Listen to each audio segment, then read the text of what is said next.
see Christian's giving away a trip to Salem, Massachusetts. That's bizarre, actually, because I was in America recently and I went to Salem, Massachusetts, and that's not a prize. Isn't it? Believe me, we were there, we were sort of obliged to go because we were at someone's birthday. It's rubbish. Really? I mean, that's a really poor trip. That's such a boring He probably can't believe his luck. It's probably the biggest thing Christian's ever had to give away. The great thing about, and you've just dissed it. The great thing about Salem, Massachusetts is that I don't think we're good for this station. I don't think we're selling this station like we should. Well, it's its own fault, it shouldn't have hired us. I blame it, Yeah, and paid us in advance. Yeah. They're lucky we turn up. No, I went to Salem, Massachusetts, and this is the place that's famous from like Salem's Lot and the Salem witch hunts, famously. Famous for all things Salem. Salem, yeah, anything with Salem in the title. The whole place has gone mad over like witches and anything. Basically, it's like there was the Salem witch hunts in like 17 something or other or 16 something or other. So the whole place now is just full of like people dressed as witches. Yeah, and then it's like any supernatural stuff. So that I went in and it was amazing. It's quite like Glastonbury tent. It was it's awful. Every single place there, every single shop is kind of horror related. Yeah, and I went to the Boris Karloff World of Terror. It's amazing. You went in there, right? I don't know if Boris, the famous horror actor, has actually been involved, but you go in there, you walk in the door, you've got to put these 3D glasses on, right? And it's supposed to be this kind of chilling journey around this kind of like a sort of a crypt, And you put these glasses on, and I couldn't tell. They were so poor, I couldn't tell what was supposed to be a 3D effect and what was actually three-dimensional. Really? So I couldn't tell if like the floor was actually sloped or if it was just appeared to be. Yeah. Whether the wall was actually kind of knobbly or whether it was 3D glasses. It was so much, and it literally took about 45 seconds to get through it. Imagine and he just that. came out blinking into the light again. It was so rubbish. So I just want to throw us over to Carl. So there's Steve Merchant with funny glasses on in this place horror, and he's walking round. Do you think he scared people, Carl? I've set this question out, haven't I? I've loaded the question. I know the answer you're fishing for. Carl, do you just want to have a dig at me? Because it's coming up to 2:00 and you've not really put a lot of effort in today, slagging me off. I don't do it on purpose. No, he doesn't do it on purpose. He's just an honest northerner and he can't lie. He's like George Washington, but without the wooden teeth. Yeah. Salem. I didn't mean We've to say... lost it again, haven't we? You didn't mean to say Salem. This is such bad radio. Just this the is word really... I mean, genuinely, this is bad radio, it's awful isn't it? Radio. Quick. Oh, yeah, my mate went to one of those things... in the West End where you walk around and it's aliens and they jump out at you. Right. And he was so scared when the alien jumped out and he ripped a bit of his face off. And the alien's face off? Yeah, it was foam and the bloke went, don't do that, mate. Brilliant. Well, in the Salem one, I was wandering around and this was one guy that kept jumping out. Yeah. Because there was about 10 of us, I was at the back, I always missed him jumping out. So when I got round, I missed all the frights. Oh no! You'd have thought he'd like jump out, then double round and jump out again. Yeah. People everyone catch that? No, what are you doing? We. All right, okay, move on. Oh, if you want to win those tickets, 08700 800 1234. Dwight Schultz, who is he better known as?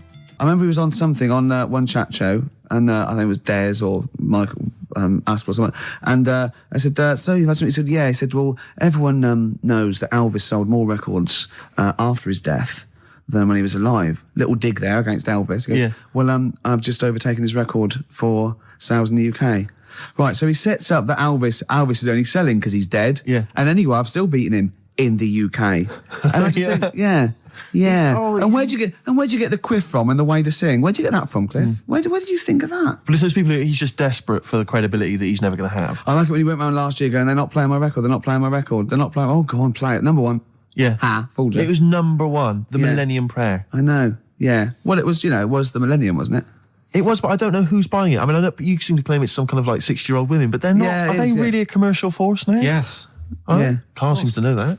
Well, like when you're born, you're a little baby, wrinkly and stuff. When you get older, you sort of morph into a baby again. And you go through the same phases. So when you're young, you buy singles. You get old, you got nothing to do all day. You got all your pension money. What will I buy? Cliff Richard's on the telly. Here's my video, buy me song. You see, that started off as quite a sensible point, because I actually think they do it. But what was all that alien stuff about when you're born, you go wrinkly and you go wrinkly again? Sometimes you mix like normal things that human beings say with I don't know what. Well, look, when you're a baby, you've got a little bald head, no teeth. You get old. What happens? Are you a philosopher? Are you an official philosopher? Because, I mean, it sounds like it. Oh, Carl, play a record. You're a gem. Ash, there's a star on XFM 104.9. Now, Steve. Yes. Carl text messaged me in the week, very excited, because he just watched a programme that proved me and you were stupid. Remember we sort of championed the anti-supernatural? Yes. Skeptical view. We're just absolutely skeptical about things like that. We're atheists. We don't believe in ghosts, anything like that, anything supernatural. We're followers of James Randi, a genius of our times. But Carl saw something that proved us wrong. I'd like Carl to tell you what this proof was, what he saw on, and look at him. Go on then. It was on Wednesday night. Yeah. I was watching. You see, the problem is I didn't get the full story, so you could pick holes out of it. Sure. Unlike your usual investigations into the supernatural. Which are It was called, can I just say what the programme was called? Mr. Exorcist. Oh, brilliant. So Sounds like an academic work to me. Yes. The bit that I caught, I just flicked it over, sort of seeing what's on the telly, and I thought, oh, Exorcist, I've seen it, but there's nothing else, and I watch it, and then I realised it wasn't the same thing. Yeah. Thought, oh, I'll have a bit of this. And there was an old woman and a daughter, and as far as I was aware, the bit I picked up on, they were saying, oh, it's dreadful, and unless you've been through it, you've had ghosts in your house and that, you really don't know what it's like. Yeah, sure.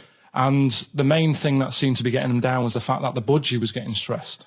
The budgie was getting stressed? Because animals can sense the other side, can't okay. they?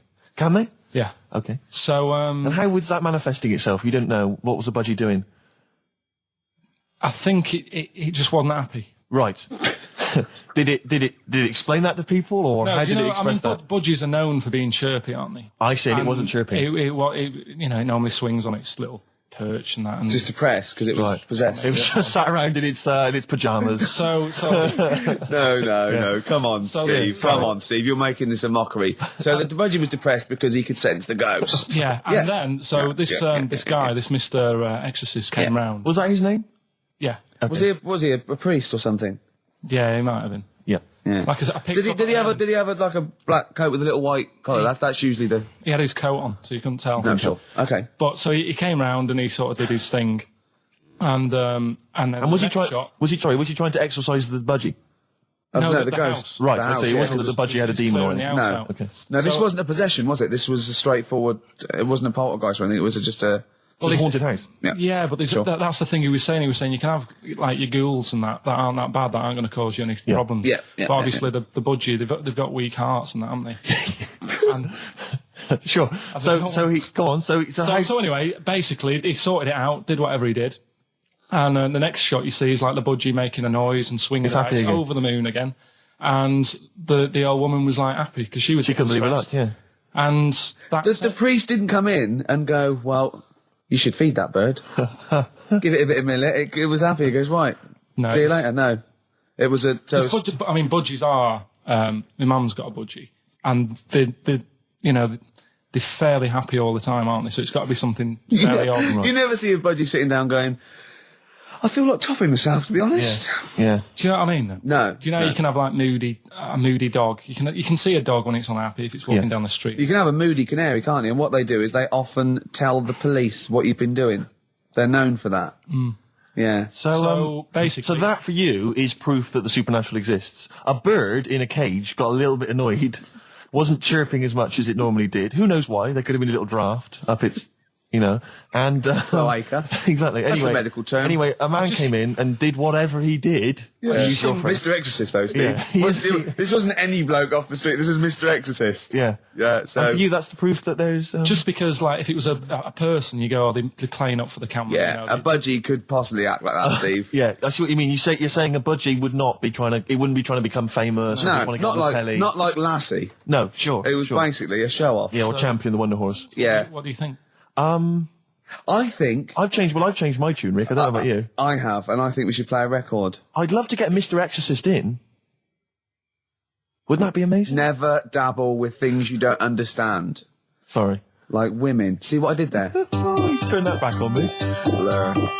Boys and girls. Girls and boys. Embarrassed to say. Blur. Girls and boys there. Steve on XFM 104.9. So, it's not so bad, really, because we didn't plan anything, No, We've proved the supernatural. We were wrong about that. Well, just one other question. Was there anything else in this woman's house that led her to believe that there were ghosts, or was it just the fact that, Tweety or whatever his name wasn't chirping? You see, this is the problem. I was watching UK Style. I was watching something on that. What were you watching on that? It was, it's not changing rooms. It's like that, but cheaper. Quite seriously, right? You might be the most interesting man in the world. I'm fascinated by it. I'd like to follow you. I'd like to have a hidden camera on you. I can ask you any question. I'd like to have you in a cupboard in my flat. So I just think about it. I wonder what Karl thinks of that. And I'd just throw something at you, and you know what I mean? Yeah, because that's what my dad did. Just kept me in the cupboard. You know what I mean, though? Yeah. I wonder what Karl would You're think never about stuck this. for a conversation point if Karl's around. That's what's genius about it. He's always got an opinion. He's got an opinion about everything. Yeah. It's I love the fact he was watching UK Style without a shadow of irony. Yeah. No, that's what I like about it. Exactly, that's what's I wouldn't brilliant. like it if he was trying to be No, he's not. kitsch Yeah. and stuff. I like it because he's down the line, straightforward, no nonsense. Yeah. This is what I like. You know what I mean? He's going to be sort of like Jeffrey Boycott, Dickie Bird when he's about like 60 or 70. He's going to get on a bus and go to the driver somewhere. You need an haircut. You look like a scruffy get. You know what I mean? He's going to be a great old bloke that Genius. he doesn't get chinned in the pub. Yeah. Right? People protect him, because he's like 70 or something. But it's great. You're looking forward. You're actually in that nod. That nod went. I can't wait to be 70. Yeah. Wasn't it? Can I make a suggestion that we just get people, they can email in just questions or comments they'd like to hear from Karl. Maybe they just want to know his opinion on the Afghanistan situation. Yeah, or last night's Coronation Street, whatever. Yeah, like they do it, in the NME or imagine that coming up to the election, they go, Billy says Labour. Oh, Yeah. Karl. I think the Sun has White Van Man. Each day they interview a guy who drives a white van, see his opinions on various topics. Karl is very much our white man van. Man van. Yeah. So any query you have, I think most of our listeners are, any to be honest. opinion that you would like to hear voiced from the K-Man, ricky.gervais@xfm.co.uk, or you can phone in. I forget what the number is. 700 800 1234. Sweet. Now you during that record, you said, we knock everything. You saw something about the Bermuda Triangle, didn't you? Yeah, when I talked about ghosts, you sort of just, because you don't believe in it. I think it's because you're scared of it, to be honest, and you can't admit to understanding it and actually believing in it. Sure. Thing on last night, Steve. Yes. Bermuda Triangle. Oh, yeah. Do you know much about that? Mainly the song by, what was his name? What's his name? Bermuda Triangle, where people disappear. No, Bermuda Triangle. What's his name? No, Barry Manilow. Yeah. Are you familiar with the lyrics? Bermuda Triangle, where people disappear. Bermuda Triangle, don't go near. Yeah. Shouldn't really make a joke out of it. No, you're right. Go on. But what it is, right? There's a program saying what it's about. What do you know about it? As I say, mainly from what Barry's told me, but certainly planes and various boats have gone missing within the Bermuda Triangle. Planes. Yep, but obviously that documentary didn't explore it. He learned a lot about that. For that. I learned a lot about American history through "We Didn't Start the Fire" by Billy Joel. Again, most of my knowledge of the sort of Tsarist Russia comes from Rasputin by Boney M. Well, listen. Yeah, he was the lover of the Russian queen. They put some poison into his wine. Yeah. They shot him till he was dead. Yeah, which is go on. Right, well, this. Oh, those Russians. Sort of bit of an earthquake in the sea. Sure. Lets out methane gas. Okay. And apparently, if you were swimming out in the sea, and there was like an earthquake and some methane came out, you can't swim in it, you just sink. Okay. Even if you're a good swimmer. What happens if you're two lads from your school and they heads? Yeah, that's like a buoy. So you can see them a mile off, and their webbed hands would get them into shore. Because they did actually say even if you're wearing a life jacket, if the water's full of methane, right, you just sink. You just sink. So what it's saying is boats have gone across the sea, got a load of methane in the sea, and the boat just sinks. Right. What about the planes? Is it then sort of planes with little sort of floaty things Could on? be. That'll be the sort they've landed in the sea. Right. And methane's... Well, sorry, Karl, what did the documentary say? Not I imagine. Yeah, your hypothesis might be one thing. What did they sound like? They didn't cover that bit. They didn't cover the planes. They didn't do the planes. Something else they said about it, though. Go on. Loch Ness, the monster. Yep. Sure. Probably doesn't exist. Okay. What it is... Interesting. Hold on, interesting. Oh, interesting. What they thought Loch Ness probably didn't exist. Curious viewpoint. Hold on. What proof have they got for that, Karl? How can they go around saying stupid things like that? It's methane. Right. Again, in Loch Ness. And people have seen... what's the lake it's in? Loch Ness. Yeah. It being the Loch Ness Monster. Yeah. That's where it lives. That's how it finds its way home. That's certainly the clue. Yeah, if you again, Carl, that's the clue. Yeah, if it go, and it's if it's out wandering, it goes, excuse me, would you know where I'm being the Loch Ness Monster? Where would I be going? Oh, you'd be going to the Loch Ness if that's your home. It's way over there, you big monster, you. So the bubbles from the methane bubble up out of the water. Yeah. People think, oh, God, it's a monster's head. But it's not, it's just water sort of shooting up because of the bubbles. Well, that's two of the great mysteries of the universe solved by Karl P on a Saturday afternoon. That is fantastic. Yeah. So that makes me think a lot of things. So you know when mediums are sort of like going, oh, I've got something coming through. Do you think they are exhaling a lot of methane gas? And thus making them not think straight? Do you think everything's down to methane gas? Do you think that all the mysteries of the universe are down to methane gas, Carl? What did it say in the documentary you saw?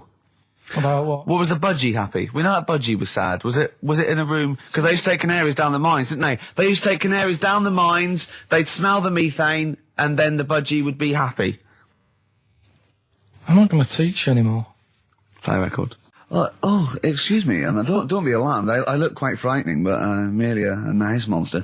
I seem to have lost my way home. Could you direct me in the right direction? Nice to meet you, yeah, Karl Pilkington. Hi. What's your name? Why do you need to know my name? Well, it might help me to find out where you come from. Oh, my name's the Loch Ness Monster. Okay, alright, give me a second. What was your name again? Loch Ness Monster. See, this is what I mean. Alright, guys, have you finished that private call? Yes. Jeez, that was outrageous. You know you're a fan of Feng Shui, Carl, and you believe it's all true.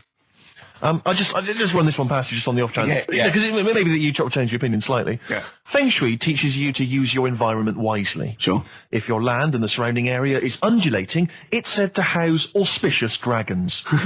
When land is flat and featureless, the dragon is missing and the land is said to be less auspicious. Excuse me, they call me the Brixton Dragon. Sure. I seem to have lost my way. I know it's South London somewhere, but could you help me find my home? What's your name? Well, they call me the Brixton Dragon. Right, where are you from?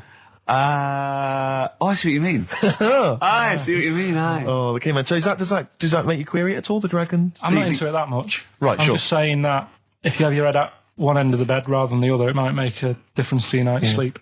It's not so much Feng Shui, though, is it, as sort of good advice, generally? When you went home... Don't sleep on the end of a spike near a cliff. Good advice. I mean, that's good advice, isn't it? You know what I mean? And it was a Christmas play, and I managed to get a part in it. And, Did you audition? got a part in it, and I should have been playing the drums to the one about Kings. We Three Kings. Yeah. I was meant to be doing that, but Little Donkey came on, and it was one of those. What do you mean came on? That was like next up on the next song. Right. And it's one of them songs that you can't help sort of tapping along to. Yeah. Do you know, like if I was to go, yeah, you'd have to finish it with. Yeah. Do you know that they actually send that into space? Do they? And what, hoping that aliens will respond with that? Yeah, they do that because apparently it is one of them things that you can't help. What, even if you're an alien life form? Yeah. They know that, do they? Yeah. But anyway, what, because they watch Star Trek or something? Hello. Knock knock. Yeah. No, seriously. Is it true, like, if you send out knock knock into space, they have to say what's wrong? Oggy.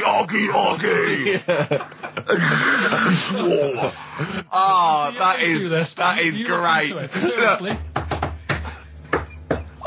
Hold on, what's something out there? What's a little green fellow? That is great. Yeah, so anyway, that is Little Donkey. I mean, we're not a close family, do you know what I mean? We're not a sort of family who keeps in touch with everyone. And I think my mum called her up one Christmas and sort of said, you know, how's the Diddy men? Yeah, how's Nutty Ash? And she said, oh, no, I don't do that anymore. I'm knocking about with Sandra or whatever. Right. And it was like, oh, right. Not big butch Sandra with the big earrings and the skinhead. He used to live down the road from you. I don't know. Used to get Doc Martens wholesale. That's Sandra. But she had a haunted house. Go on. Who, Sandra? No, Hazel. Right. Is this before she was a lesbian or not? Before. Okay. And there was a bike in the hall and the pedals used to go back. There was a what in the hall? A bike. That's handy, isn't it? Oh, that's great. Don't worry, we won't do anything. So, I want to know about the haunted house. There was a bike in the hall. There was a bike in the hall, and the pedals used to go backwards on their own. And also, shoes used to stick to the wall or something. Did they? Yeah. Shoes used to stick to the wall. Yeah. Okay. That sounds like that's all. A hell of a household. Yeah. Oh dear. Brilliant. Maybe she should clean the walls. XFM 104.9. Lovely, that one. Brilliant, isn't it? The acoustic version of Just Like Heaven from The Cure's double CD I'm greatest loving it. collection. Now, again, I broke the rules in the week. I met up with Karl. I had lunch with him. And we were chatting and having a cup of tea. And it got onto one of Karl's favourite programmes was the Tales of the Unexpected. Ah, of course. And all I can think is that he's probably the only person in Britain where they were unexpected. I mean, to him, when that twist came in, you go, gee, I can't... Yeah. Oh, God. Can't believe So it was the tree that did it. I mean, he was probably the only... And we were telling all these stories of horror, and he liked horror stories. And I told him this story. And I don't know if this had come across on the radio, but I told him this story. It was a short. It was a horror short. This was a film you saw, was it? Yeah. And what it was, it started off, just had been a car crash. You see, it's a horrendous wreck. And you saw it from the point of view of the person in the car. And he was calling for his mate, and he was going, Dave... And he sort of looked over and saw a body without a head that had been thrown at. He goes, oh no, Dave. And then into the field of view came Dave, his mate, and looked at him with a look of horror. And then it sort of went black, and you realised that he was just a head, and it had been his body. Oh wow! Right? Yeah. And I said, then it came up at the end at the executions and the French Revolution. People experience consciousness for and he went, oh. No, he said, it wouldn't be for that long. And then he went, if it was a chicken, it would work. Imagine remaking that film, but it's two chickens in horrendous car crash. Their own fault for driving. It would work. No, he wasn't having that. Yeah. No, it was too long. I think he said, how long was this film? I went, about 5 minutes. He went, no. It would work if it was a chicken. I like the way that Carl in something like when you relate an incident like that, he's appalled and offended and annoyed by the people that made it, even though he's never seen it. Oh, he's annoyed. Yeah, like I want to see it. I think it's a good idea. Yeah, but they should have thought it through a bit more. Yeah. Do you have a favourite Tales of the Unexpected, one that you remember particularly that shook you up? Yeah, we were talking about the one on where there's some woman in prison. Have you seen that one? No, I can't remember them all. Right, this woman's in prison. Yeah. And she gets a bit friendly with the guy who takes the dead bodies out. Right. And he said, I can get you out of here. He said, what you've got to do, right? You've got to, at midnight. When you hear the bell toll, that means there's been a dead body. Yeah, there's been a dead body. So what you've got to do is go into like the place where all the dead bodies are, get in the first coffin on the right, and then I'll come along and carry you out and you can run away and escape, right? So she goes, yeah, all right then. So she hears the bell go. I'll bury you, right? And then I'll come back later and dig you up. Right. Yeah, but that's the point. It doesn't matter. It does matter. Trust me, Karl, it really matters. Okay. Listen, I don't know if I'm going to ruin this for people at home. Yeah. Can I just skip to the end? I would imagine that she gets buried and he doesn't come back and she has to get buried alive. Better than that. Okay. Yeah, she does it. She gets into the coffin. Yeah, shh. Go on. Right. So she gets in the coffin. And she's lying there for ages. She's buried. She can feel a bit of movement going on. So she's obviously, being carried somewhere. So she's thinking, this is it, I'm getting out. And she's lying there for ages and thinking, why isn't someone coming and lifting the lid off this? Do you know what I mean? Letting me get out. So she's really bored. She gets a lighter out, right? Lights it to have a look at who she's lying on. It's only the fella who said he'd help escape. Oh. How bad is that? That is... How bad is that? So it is quite important that she's buried alive then, isn't it? In retrospect, you realise that the jeopardy is that she's buried alive and can't get out. Yeah. It makes it so much worse, doesn't it, than just like lying in the morgue and going, actually, I'm getting out of here. Yeah. This isn't going to work. Look at Carl's face. Having told that, he's so pleased. His face is lit up. He's beaming like a child. Have you seen any? Is that your favourite horror thing ever? That's a good one. And let's see if anyone knows what the finger is. When that bloke was under the ground wiggling his finger. We're talking about one with some fella who's stuck in the ground or something. This is a motif I noticed in your particular favourite ones. Yeah. Right. People stuck in the ground. Go on. Right. So it's a fella, is it? a fella stuck. Now, I seem to remember it just being his foot, to be honest, being stuck in a hole. And no, he was under the ground and he got a little thing out of the pavement and he put his finger up and wiggled it to try and attract attention. Then you see a woman come along and her stiletto heel just knocks his finger off. You see, I'm wondering whether it's the same one as I saw. Yeah, it could be two like that, couldn't there? They were running out of ideas by the last series. It's a big theme in Hollywood. Or what was that one you told me about with the porn? That was a good one. Oh, this was fantastic, right? Right. There was this.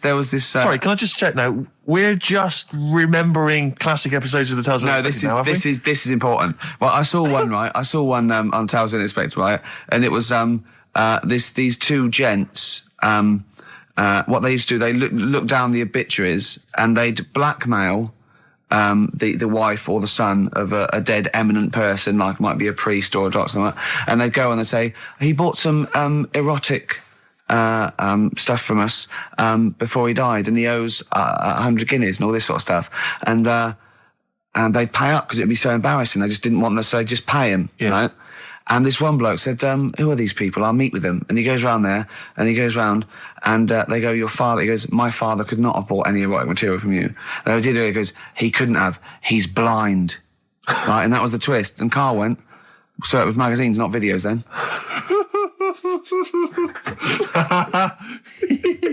Yeah. Now think about it, Steve. Is that so stupid? Well, presumably it was set in olden times because people... professional pornographers don't tend to call it, erotic material. Yeah. They tend to call it, juicy jugs or whatever. But more than that, I don't understand how a video is going to be any use to a blind person either. I know that you can hear the sound, Karl. Look at him nodding like he's caught me out. Yeah, what sound were you hear? Do. Your meter needs looking at? Yes. Cut.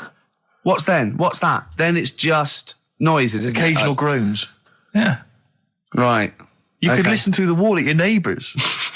He does. I mean, that's why I save a lot of money. But I thought you were going to point out, Karl, that they could have had a Braille porno. Now, have you thought of that? Look, feel the lumps on that. Exactly. Think about it, Karl. Think about it. You're excited now. Yeah. Your girlfriend's away, Karl. Yeah, but she's great as only under the cupboard. No, she's a good-looking lady. Oh. Next, we've got White Van Karl. Oh, excellent. Stereophonics, Vegas 2 times, XFM 104.9 into the last hour. Yeah. And then 3 shows to go. That's true enough. Until we're off the air. I'm Ricky Gervais. With him, Steve Merchant. Karl. Oh, yeah. All right? Yeah. Go on, tell you, we cut short last week, weren't we? You had an amazing story about Neil Armstrong, didn't you? Well, we've been doing quotes, haven't we? Like famous quotes. Sure. Yes. I've, gone down in history. Yeah. And I was saying, quotes don't really matter. It's more the situation that you're in than the quote itself. Go on. So like Neil Armstrong, if he'd have said, tie bacon round your head. I'm as happy as a pig in dust. Yeah, that would have still gone down in history as like being the thing that Neil Armstrong said, wouldn't it? Yeah. Yeah. But space is driven in mental, probably would have been. But he chose to say something profound and meaningful to befit the situation. He got it wrong. Actually, it's a small step for man, one giant leap for mankind. But he was meant to say. We discussed this last week. Stop showing off. Well. No, but people might have listened last week. Yeah, it doesn't matter. I can't imagine. Well, we better tell them every week then. Yeah, but he said he should have said this is one small step for a man. Yeah. But anyway, he had a good effort, and that's quite. And that's an example of what I'm saying. The fact that he got it wrong, but it still went down in history. Right. But anyway, the bit that and it didn't happen anyway, did it? What do you mean it didn't happen anyway? That's what a lot of people say. That no one's actually been on the moon. Ah, yes, of course. They filmed it in Teddington Studios. Well, they were saying something about there was shadow on the film, and you wouldn't get shadow on the film, and there's all sorts of things. These people that you always quote as they. Who are they? Are they living in jars? Are they little fellas in jars? Look, go on. Do they appear to you in dreams? I've spoken to different people about it, and there's loads of little things that if you watch that programme, of them being on the moon, there is no way they could have done it. Right. Done. Fine. Yeah. Done. Anyway. That's put to bed. Yeah. But anyway, as he was getting back in the spaceship on the moon, or whether it be a TV studio, he said, "Good luck, Mr. Croucher." Right. Have you heard this? No. And the reason he said that was because when he was a young kid, and he was, I think it was Croucher, but when he was playing as a young kid in his garden, he was playing baseball with his mate, and he chucked the ball to his mate, and his mate hit the ball, and the ball went over the fence to the next door neighbour. Right, so he goes, right, I'll just nip over and get the ball. And as he was getting the ball, the window was open to his neighbour's house, and he heard like the woman shouting at her husband saying, I'm not going to be giving you a bit rude, so if you've got a kid in the car or whatever, turn it down. What, yeah, that's covered that, yeah. Right. Genius. I'm not, no matter how many times you ask me, I'm not going to be giving you oral sex. The day I do that, man would have walked on the moon. Right? Yeah. He grows up, he gets on the moon, and he remembers all that story, and as he gets back in the spaceship, he says, good luck, Mr. Croucher. Now, do you know, I have to say, I've heard that story before, but when I heard it, the woman said, the day I give you a blowjob is the day the boy next door walks on the moon, which makes it all the more profane impossible and enjoyable. Yeah, and unlikely. Yeah. But yeah, no, I've heard the same story, Carl. Yeah. Look how pleased he is. I love that. Right, so not only have you remembered that anecdote, which may or may not be true, but of course you've also proven The that... day I give you a blowjob, that kid in the garden's probably going to walk on the moon and say something about giant leaps. Exactly. But, you must have heard the thing that it never actually happened. Yes, we've all heard Yeah. it. We've all dismissed it as nonsense.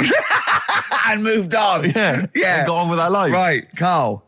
What? Should we do White Van Man? Oh, you didn't prepare me for that. We better play a track and then I'll I'll fish out the newspaper and stuff. This is a good little bootleg track here from Meats and Poultry here. They've mixed A with Outcast. Right. Chorus is great. Is it highly illegal? It is. So people shouldn't rush to their tape machines now and press play Okay, and so record. whatever you do, don't record this now if you're recording it. Hold on, don't say anything. Well, that bootleg's going under the name of Nothing Miss Jackson, I think, by Meats and Poultry. So there you go. I do love these bootleg things because they're so pointless, but they're so enjoyable. Yeah, it's great. It's fun to do. Yeah, exactly. They're really good they're fun. great. But not as much fun as White Van, Carl. White Van Carl, absolutely. Do you want to explain the premise?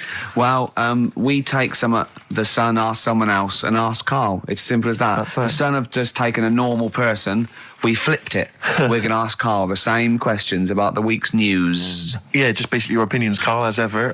What do you make of, well, obviously the big news, David Beckham's broken foot? Is this a big concern for you?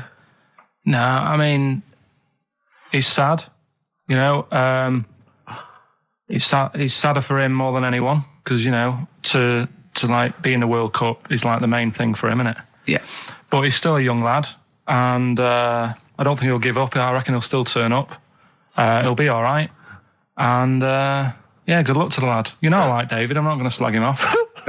Wise words. Yeah, he says that like he knows him, like he's popping round for drinks later. Yeah, like we tried to stitch you up. Go on. But obviously yesterday, was it yesterday? I think maybe Thursday. The Sun printed a big picture of David's foot and encouraged everyone to touch it at midday, because hoping that this would somehow, if we all thought and prayed together, somehow that would help his foot heal. Do you believe in that? No. Any belief in that? No, you're going down the old like Yora Geller route, aren't you? Sure. And it's stupid. Yeah. I'm sure. I mean, it's nice effort and everything. It sort of cheers everyone up. Hold on. You believe in ghosts and warlocks Yeah. and licking toads. Why is that any more stupid and all those things? It's not going to work, is it? All right. Fine. It's rubbish. Okay. Eminem, Without Me, on XFM 104.9. I'm Ricky Gervais, with me Steve Merchant. Hello there. Little Karl Pilkington. Into the last hour, 3 hours of broadcasting to go, Karl, for us. 3. Yeah. What are you Three going to be amigos, doing the while Three we're away? Musketeers. Because you'll obviously still be working here. You have a day job, don't you? What is it you do exactly? I make stuff, You make stuff. What, like furniture? promos and stuff. Oh, right. Sort of a bit of in talk there, but basically like little trails for the station. Yeah. Yeah. That's what I do all week. Yeah. So you'll be back to doing that when we're off? You don't talk to anyone, do you, in the week? You just hide in your little sound booth thing and you really don't talk to anyone, do you? Much? Not really. No. I mean, you might call up. Yeah. But no, I keep myself to myself. Yeah. Then you don't get bogged down in the office politics and stuff. Yeah. Is there a lot of office politics here? I don't know. I don't get involved in it. Oh, yeah. Proved your point. So when we're away and we're like out of action, who, other than Suzanne, who will you talk to of the day? How will you get a sort of feedback from the world? How will you get sort of like input and? I always, if ever I've got like a question on anything, the internet's sat there and I can just go online and find out. The internet is good. It's brilliant. But it's not all verified. What do you mean?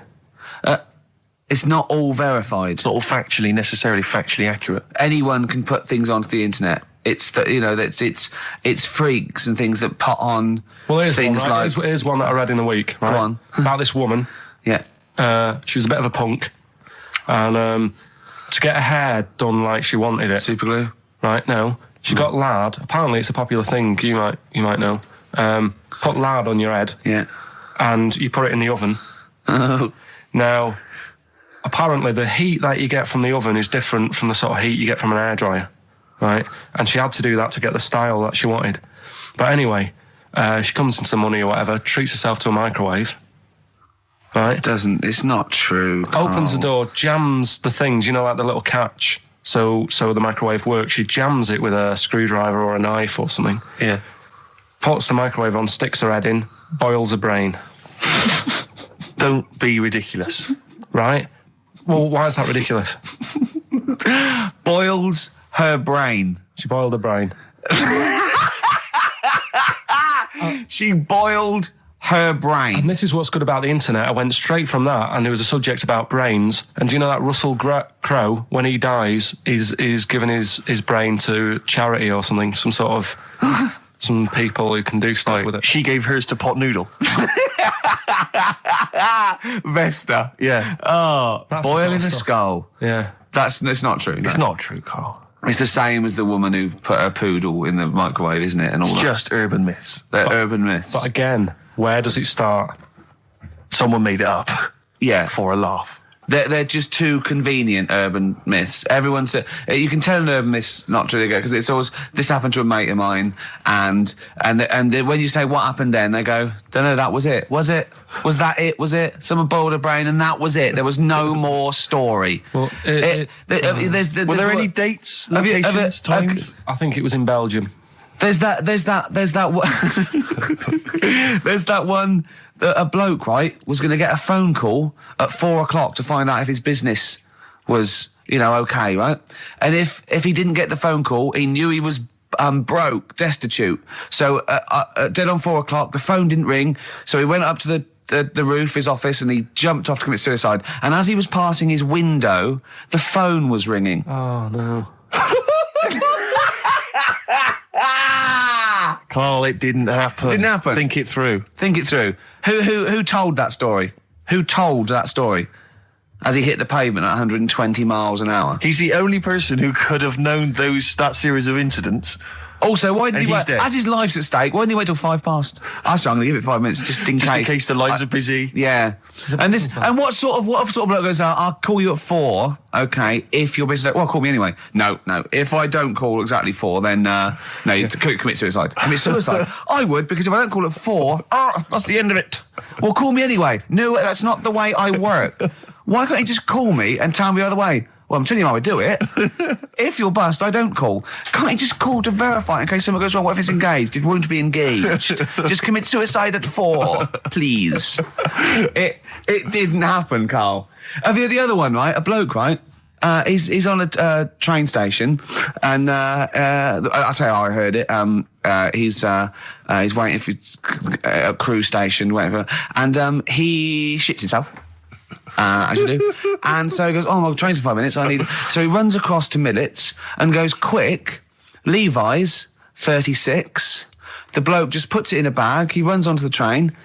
He goes into the toilet, takes his trousers and pants off. His soiled trousers yes, and pants. Throws them out of the window. I won't be needing those again. Cleans himself off. Open the bags. It's a jacket. Oh. No, it didn't happen, Carl. At what point did he go into it and go, quick, Levi's 36? And the bloke went, sorry, Levi's 36, what, a pair? No. Shall I wrap them? Them? It? Shall I wrap? Just wrap whatever it is. Do you want to look? No. I'm not looking when you're putting it in the bag, please. Right? 36 white stories. Don't say anything. I've told you 36 Levi's. They put it in a bag and charged me for it. Yeah. I don't want to discuss it further. Yeah. There was one... Here we go. There was one about a woman whose husband died, and she had him cremated. Yeah. And made like a little egg timer out of him. Right.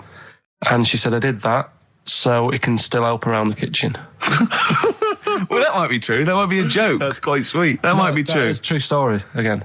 It was all... No, not again, because the ones I just told weren't. Nor is the boiling the brains in a bag curry microwave. Head story, true. Yeah. They're too convenient. Will you be buried or cremated? What? Will you be buried or cremated? I don't know. By cremated, I imagine. Like you, Steve? I don't know. It's out of my hands. Yeah, I haven't thought about it. I've not thought it through, and I don't care either way. Have you heard the one Sorry. I'm just worried that we're getting into a macabre world now of ashes, boiled heads. So I think we should play some music, let people just calm down. Levi's. Just think about some of the urban myths they've maybe heard, assess them. Maybe they are absolute bollocks. Yeah. And they can move on from it. Well, it's just that the death thing, right? Yeah. There was an argument on there about, do you know that Twilight Zone or whatever it was, Tales of the Unexpected? Oh, yeah. Where the woman got buried alive. Yeah. They were saying how, like, years ago, they'd bury people thinking they're dead. Yeah. And they've recently, like, dug coffins up, and then the people who were in the coffin weren't dead. They might have just been, like, in some sort of deep sleep or whatever. And they've lifted the lid off, and there's scratch marks on the thing. Yeah. And that's pretty scary. And Makes you think, I mean, I hope they check these days. That's all. I'd like to play a beautiful song now by Cat Stevens called Lillywhite. It's lovely. A song for the lovers' room? Yeah. Smiths, Cemetery Gates. Great one, isn't it? Always cracking. Off the Queen is Dead. Voted best album of all time, I think, in an NME poll. I don't think it is their best album. Strangers Here We Come. I agree. I agree. Yeah. Cracking. Anyway, Carl, so people are arguing on the flight. How did you enjoy Edinburgh, by the way, anyway? Because I saw you up there briefly with you and Nick Frost, your new mates, Nick Frost and Simon Pegg. You know, he prefers them to us now. I know, apparently, I could tell that from just talking to him, really. It was the way he was sort of looking at them, everything, he was just smiling at Nick Frost. It's his new best chum. You love Nick Frost, don't you? Would you have preferred it, right, if I went to Edinburgh and had to sit with some people that I really didn't like? Would you have been happier for me? No, do you know, but... So I had a great time with Simon and Nick, and they're nice people. But he kept going to, oi, Nick, tell Ricky that story.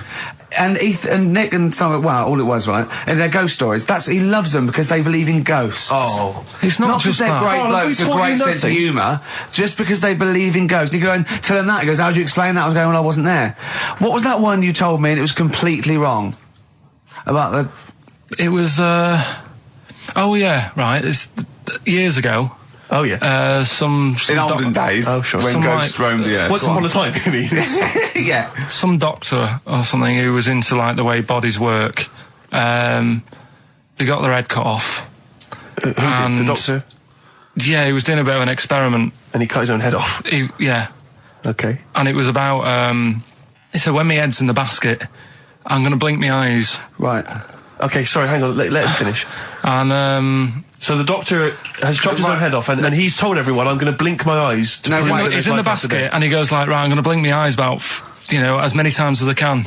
So quick, count them. And they count, and he got to like 15 before he died. Now this is how Carl told me that. Till Nick Frost explained that, Carl told me, he said, right, well, a bloke, right, he had his head cut off, and when his head was in the basket, he went, count how many times I can blink.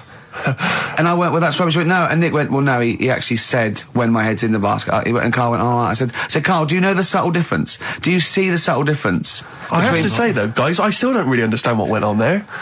You've both lost me. The story is that a bloke who'd been found doing... you mean that Carl just explained it and that was a clear version? Because I still don't know what you're talking about, Carl. Well, this bloke had his head cut off for experiments against God. He was a doctor in in olden times. Yeah. And when they cut his head off...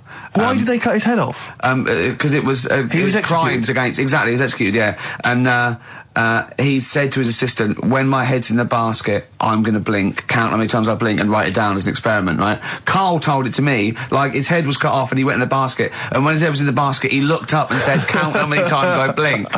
Yeah, I love that. I love the difference in that story. Yeah. Both rubbish, but, you know, one's possible and one isn't. You believe anything that you're told, except when we tell you the truth. Right, here's one. Christ. Ghosts and that we got talking about. Sure. And Nick said, right, he said, you'll like this one. He said, my auntie was having loads of problems. Why are you whispering? It's not illegal to talk about ghosts on the radio. No, but it's hearing this. So the auntie's in the house and that, and furniture's moving about all the time. Oh, God. And they were like, no, Steve, he told me this one. This is such rubbish, mate. No, come on, let's listen. I'm going to leave it to you. I'm going to sit back and enjoy it. I'm just going to watch your face, Steve. Right. Sorry, so I missed the beginning there, Karl. There's an auntie in the house. Basically, Nick's auntie. Right. In the house, things moving around all the time. And it was just annoying every time she tidied up. It was like... it was just annoying. Making a mess. It was one part annoying to two parts scary. Yeah. So... stuff was moving around all the time, and they said, right, we need an housekeeper. Rather than having the house a mess, until we sort this out. Stop it! I've got the vicar coming round. Stop moving stuff around. Oh, yeah, go on. They said that shouldn't be in the pants drawer. Let's put all the furniture in one room, right? So just have one room that's a mess, and have all the others empty. Because I love the poltergeist can't really... it can move wardrobes around, but it can't open a door to put it in another room. Yeah. Poltergeist going, I'm just making this room messy. I wish someone would open the door so I could... Go on. Yeah, but... So all this stuff's in this room. So they moved all their furniture into one room? They put, like, the drawers in there and everything. And it was really uncomfortable, because they were all, like, on top of each other. They sat in the room with all the stuff? Yeah, they had to, because that's where the three-piece suite was. Okay. Oh, God. Right? All right. Oh, God. So they sat there, like, all crumpled up and that, but nothing can move because it's so tight. I think things were trying to move, but everything was so tight. They foxed that poltergeist. So anyway, one night they sat there, like, sort of a bit awkward watching the telly and that, and they hear some banging in the next room. So she goes, oh, God, what's that? Oh, he hadn't moved in, had he, the ghost? So to some of the empty rooms. So there's this He's moved some friends and family in. There's this banging about going on. No, she gets up, right? Yeah. And what it is, they had the baby in the next room because there wasn't much room for the cot. Right, so they left the baby with the ghost.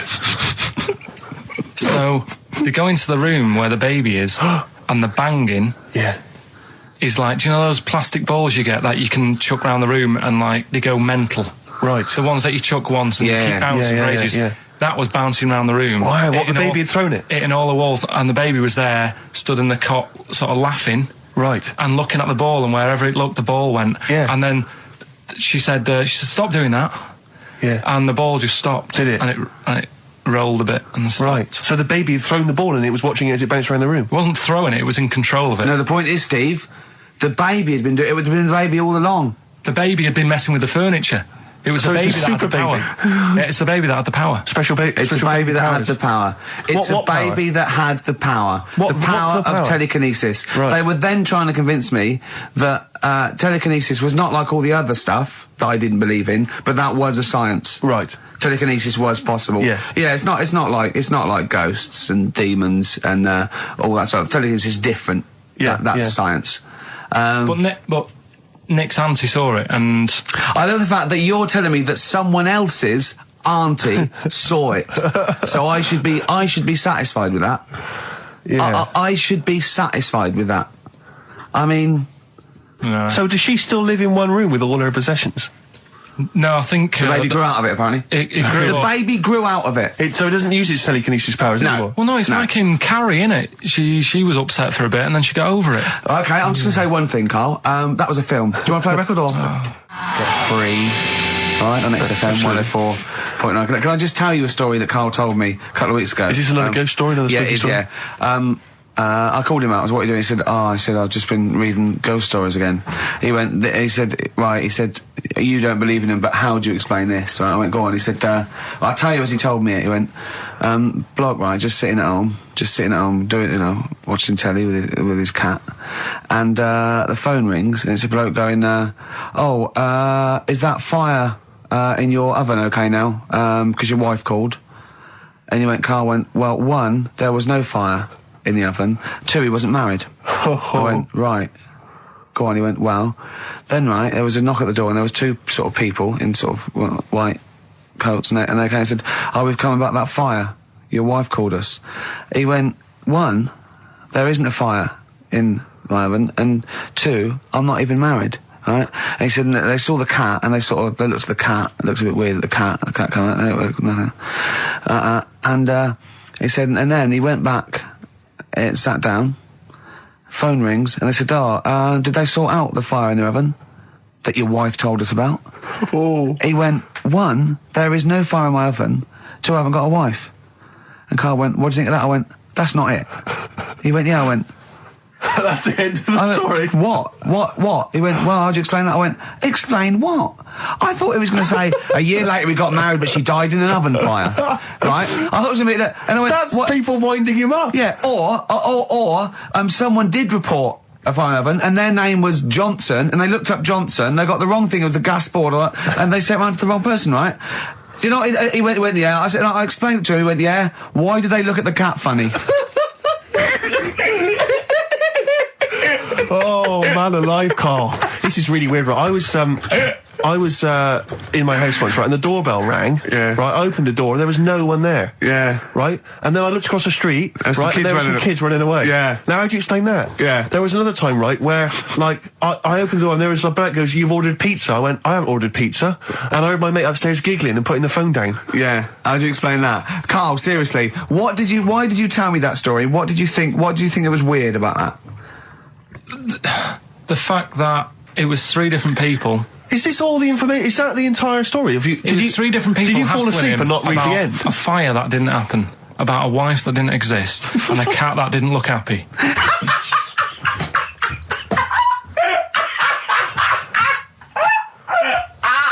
Oh, I'm gonna have a heart attack, Carl. What? I mean, why did they look at the cat funny? Because cats don't like spirits, do they? What? And the other blokes were ghosts? Yeah. Yeah, that's it. So these are kind of beetle about type ghosts. These are ghosts who walk the earth as the undead, just winding people up slightly. That's lovely. That is lovely. Seriously, and a cat that did not look happy. But seriously, why would ghosts wander around just like winding people up? Oh, maybe something did happen there years ago. Some fire. Some woman might have died in a house of a fire or something. Yeah. And it's sort of all happened again. Yeah, it's certainly a mystery. I mean, if you don't it's a mystery. I mean, I can't. What's this book you were reading? You were reading a book, which is interesting enough. It was the Fortean Times. Oh, Carl. Yeah. Well, I don't know what to say. Well, I'll tell you this, Carl. There is a track that will spook you right out. This is Warren Zevon from was it like about 1979, early 80s? Oh, great track. Werewolves of London. Play this, Carl. But don't be scared. From 1978, Carl. Werewolves of London by Warren Zevon. Are you a fan of that? It's alright. Great track, isn't it? Fans of Warren Zevon, maybe if you know he's got a new album out. As we speak. Although, if you're a fan, you probably know that already. Yeah. If you aren't a fan. People who hate him would be interested in knowing that he's got a new album out. Yeah. Do you believe in, I think, lycanthropy? Is it not called? What's that, sorry? Lycanthropy. What's lycanthropy? Isn't that werewolfism? Really? Isn't it?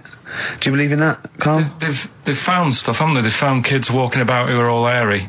Because they've sort of grew up with wolves and that. Yeah. So no, you see, 2 things there. You cannot take on acquired characteristics genetically. So if you grew up with wolves, it wouldn't suddenly make you hairy.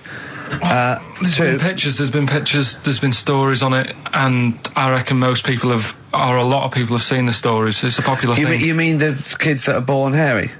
No, there's kids who have been born hairy, right? Yeah, that's it. No, but listen, and they walk around on all 4s, and they drink milk from a saucer. Steve, this is remember that time with the maggot in the head? Yeah. Getting out with bacon, and you were like laughing, and then people called up and said, yeah, I've seen that, I've read about that. Yeah, this is the same thing. Have you seen an XFM listener up close? Have you ever looked? They drink milk from a saucer. Yeah, they've got to be kept on leads. People who listen to this show. There's no point me telling you about stuff. There is. It's comedy gold. When you were at school, did you keep arguing with the teacher saying you're talking rubbish there? Teachers didn't teach us about werewolf boys and ghosts. They taught us maths. God, right. Tell the story about the manhole cover.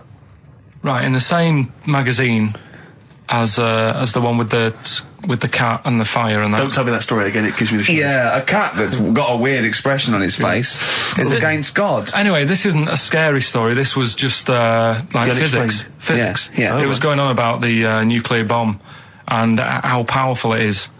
And they put a manhole cover on top of one. Okay. Blew it up. Yeah. Never saw the manhole cover again.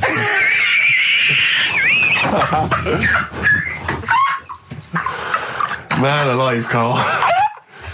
Unexplained. What's going on there? Something weird is happening there.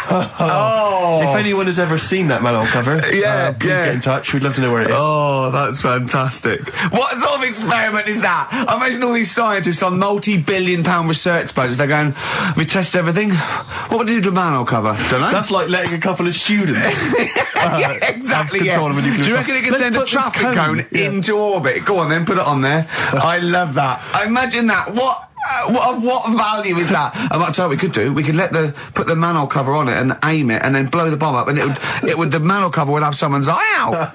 Fire it. See if you can fire manhole covers off the nuclear bomb. I love it. Try bangers to a bomb. See if it's louder. Oh God. Okay, listen, Carl. Play another track, and then afterwards, can we probe your views on the week's news? If you want. We'll do a bit of a white van Carl session. Smashing Pumpkins. Today is the greatest, because we're back. That's true enough. All right. I hope people, Rick, were listening to that loud in this lovely summer's day. I mean, no, not too loud. Well, don't annoy people. Now, this will scare you. Now, Carl, you will be a little bit unnerved about this. Have you seen the film Jurassic Park? Yeah. You know what happened there?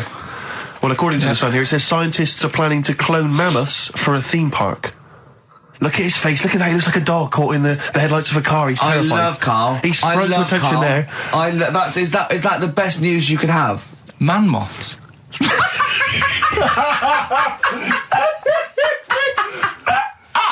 Right. Yeah, man moths. I man love moths. the fact that that's why he was so excited that they bred a man moth. What is this? Yeah, it's a human being that hides in your wardrobe and eats an entire jacket in a day. Yeah. What do you mean, man moths? Mammoths. Mammoth, the big hairy cow from the Ice Age. I mean, elephant.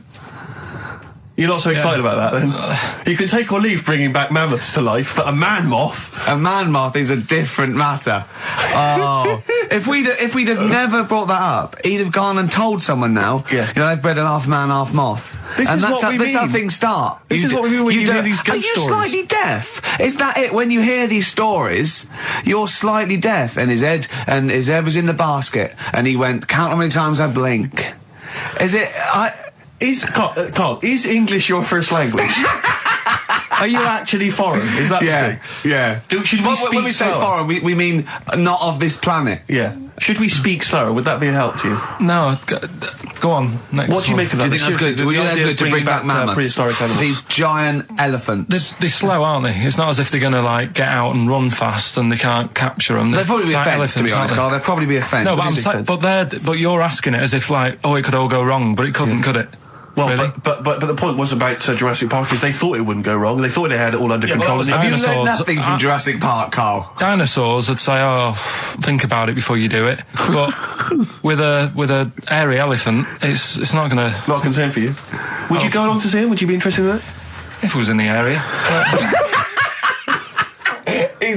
He's great, isn't he? I'd love a queue. Nothing right? impresses No, him. but what I'd like to do is Carl sitting like Yoda in a little cave, and I'd just like to see people like Tony Blair and Stephen Hawking's in a queue, and they go and say, "Carl, got a bit of a problem." And thinking of cloning a man and a moth. Problem? Not an issue. No, if I'm in the area, I might cruise around and have a look at it. Otherwise, just don't send it near my clothes. Oh, that's fantastic. So it's just for a second. As the words "man moth" came into your head, how excited were you? I mean, were you both terrified and excited? For the moment when you thought that they'd cloned a man and a moth? I pictured. What kind of face did he have? Did he have the moth's head, or was it a man's head? Just a little man head. Right. What was his face? What did it look like? He just was like a bit shocked, perplexed. Yeah. So it was like he'd been grafted onto the body of a moth without his consent. And when he was asleep, he'd woken up. He just went in to have a goiter removed, and they said, "We've replaced your goiter with the body of a giant moth." Yeah. Is that all right, Mr. Jenkins? So he had the head of a little. Was it a little boy or a man? Little man. Right. Okay. And he's just bumping into a lamp. He's just bumping into a lamp.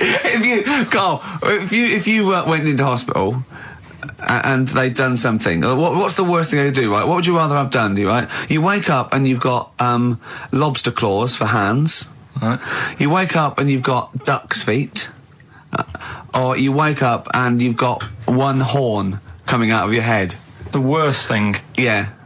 Probably the horn coming out of my head. Why? Get in the way. That'd be useful, wouldn't it, in fights and stuff? And for like parties, people would make I suppose the lobster claws would also be quite handy there. Definitely. Listen, we often get a lot of email correspondence during the show, Rick, which I don't sort of pass on to you because I mean you're busy, you're planning the show and stuff. You've got a lot of ideas, you've got music and stuff to worry about. So I check the emails, and we get a lot of response. A lot of people obviously want to give us feedback. Just a sample one from Richard Anderson. He's just emailed us in here, Rick, because he's been listening to the show. He says, Ricky, your show is appalling. Are you actually aware you're on the radio, or has someone just secretly stuck a microphone on you? That's from Richard Anderson. So that's typical of the kind of feedback, Rick, we're getting today. So, is that good, is it? So that's the kind of, high positive praise that we're getting. So I'm glad Anderson's listening, because I wanted him. I was gunning for him as a fan. I was worried that early on in our career. So I think he's hooked now, though. But thanks, Anders, for getting in touch. Good work. He's fitting through for Hellraiser, though, isn't he? Yeah, well, that's still to come. Still to come. Still to come. What we're playing. Just let me just check Richard Anderson's email again, just to remind myself of. Go on. Ricky, your show is appalling. Richard Anderson, thanks. What I like about Dickie Anders is that he's obviously so angry, he's so annoyed by the show that he's bothered to email just to get the venom out. Otherwise, you'd just think you'd switch over. Well, he's obviously so annoyed. He knows how to hurt someone as well. Exactly. He's really taken the time out to show his disapproval. Of giving up. I tell you what, though, it is pretty hard to listen to. What, this? Yeah. I've listened back to the tape that when you're making that thing for the best of. Yeah. And I sounded like Albert Taplock. I really sounded like some sort of punch-drunk stroke victim. Let me just check, just check what Richard Anderson thinks of it. Could he be that again? No, he thinks it's appalling. The Dixter thinks it's appalling, so we should pay attention. What's this? Bit of Aqualung. No. Aqualung. Rockbusters next. Dick Anderson's been back in touch. Excellent. I think so. Obviously, we've turned him round. He loves it now. He's been tuning in. He loves it now. He says, Ricky, thanks for a really forgettable 2 hours of radio. I think I'll spend the time next week counting my feet. That's from Richard Anderson. So, we've turned him round. Do you know where the phrase counting my feet comes from? Well, in the olden days, right, and I'm talking ages ago, when you really loved something, you used to, as a sign of respect, like, say, a radio show, you'd count your feet. And that's where that comes from, Carl. Guys, can I just stop you there? I'm just going to email Richard Anderson and tell him I agree. Do you reckon Richard Anderson will be back next week? Yeah, Richard Anderson will not miss this show. Excellent. I'll tell you, our number one fan has emailed again, I'm pleased to announce. Richard Anderson, Dickie Anderson, he was in touch last week. He loves this show. He's such a fan of the show, and this week he's emailed in, what actually is the point of your show? Is it to confuse, irritate, depress, or what? All of those things, Dickie. Thanks for noticing. Oh, he loves this show. He's such a fan. He's because last week, you remember, Carl, he emailed in to say that he'd rather spend his time counting his feet than listen to this show. Presumably he's done that. Yeah. And he's how many feet? Incredible. Yeah. No, but he loves this show. Good, yeah. So, thanks, R.A. Thanks for listening. See you later.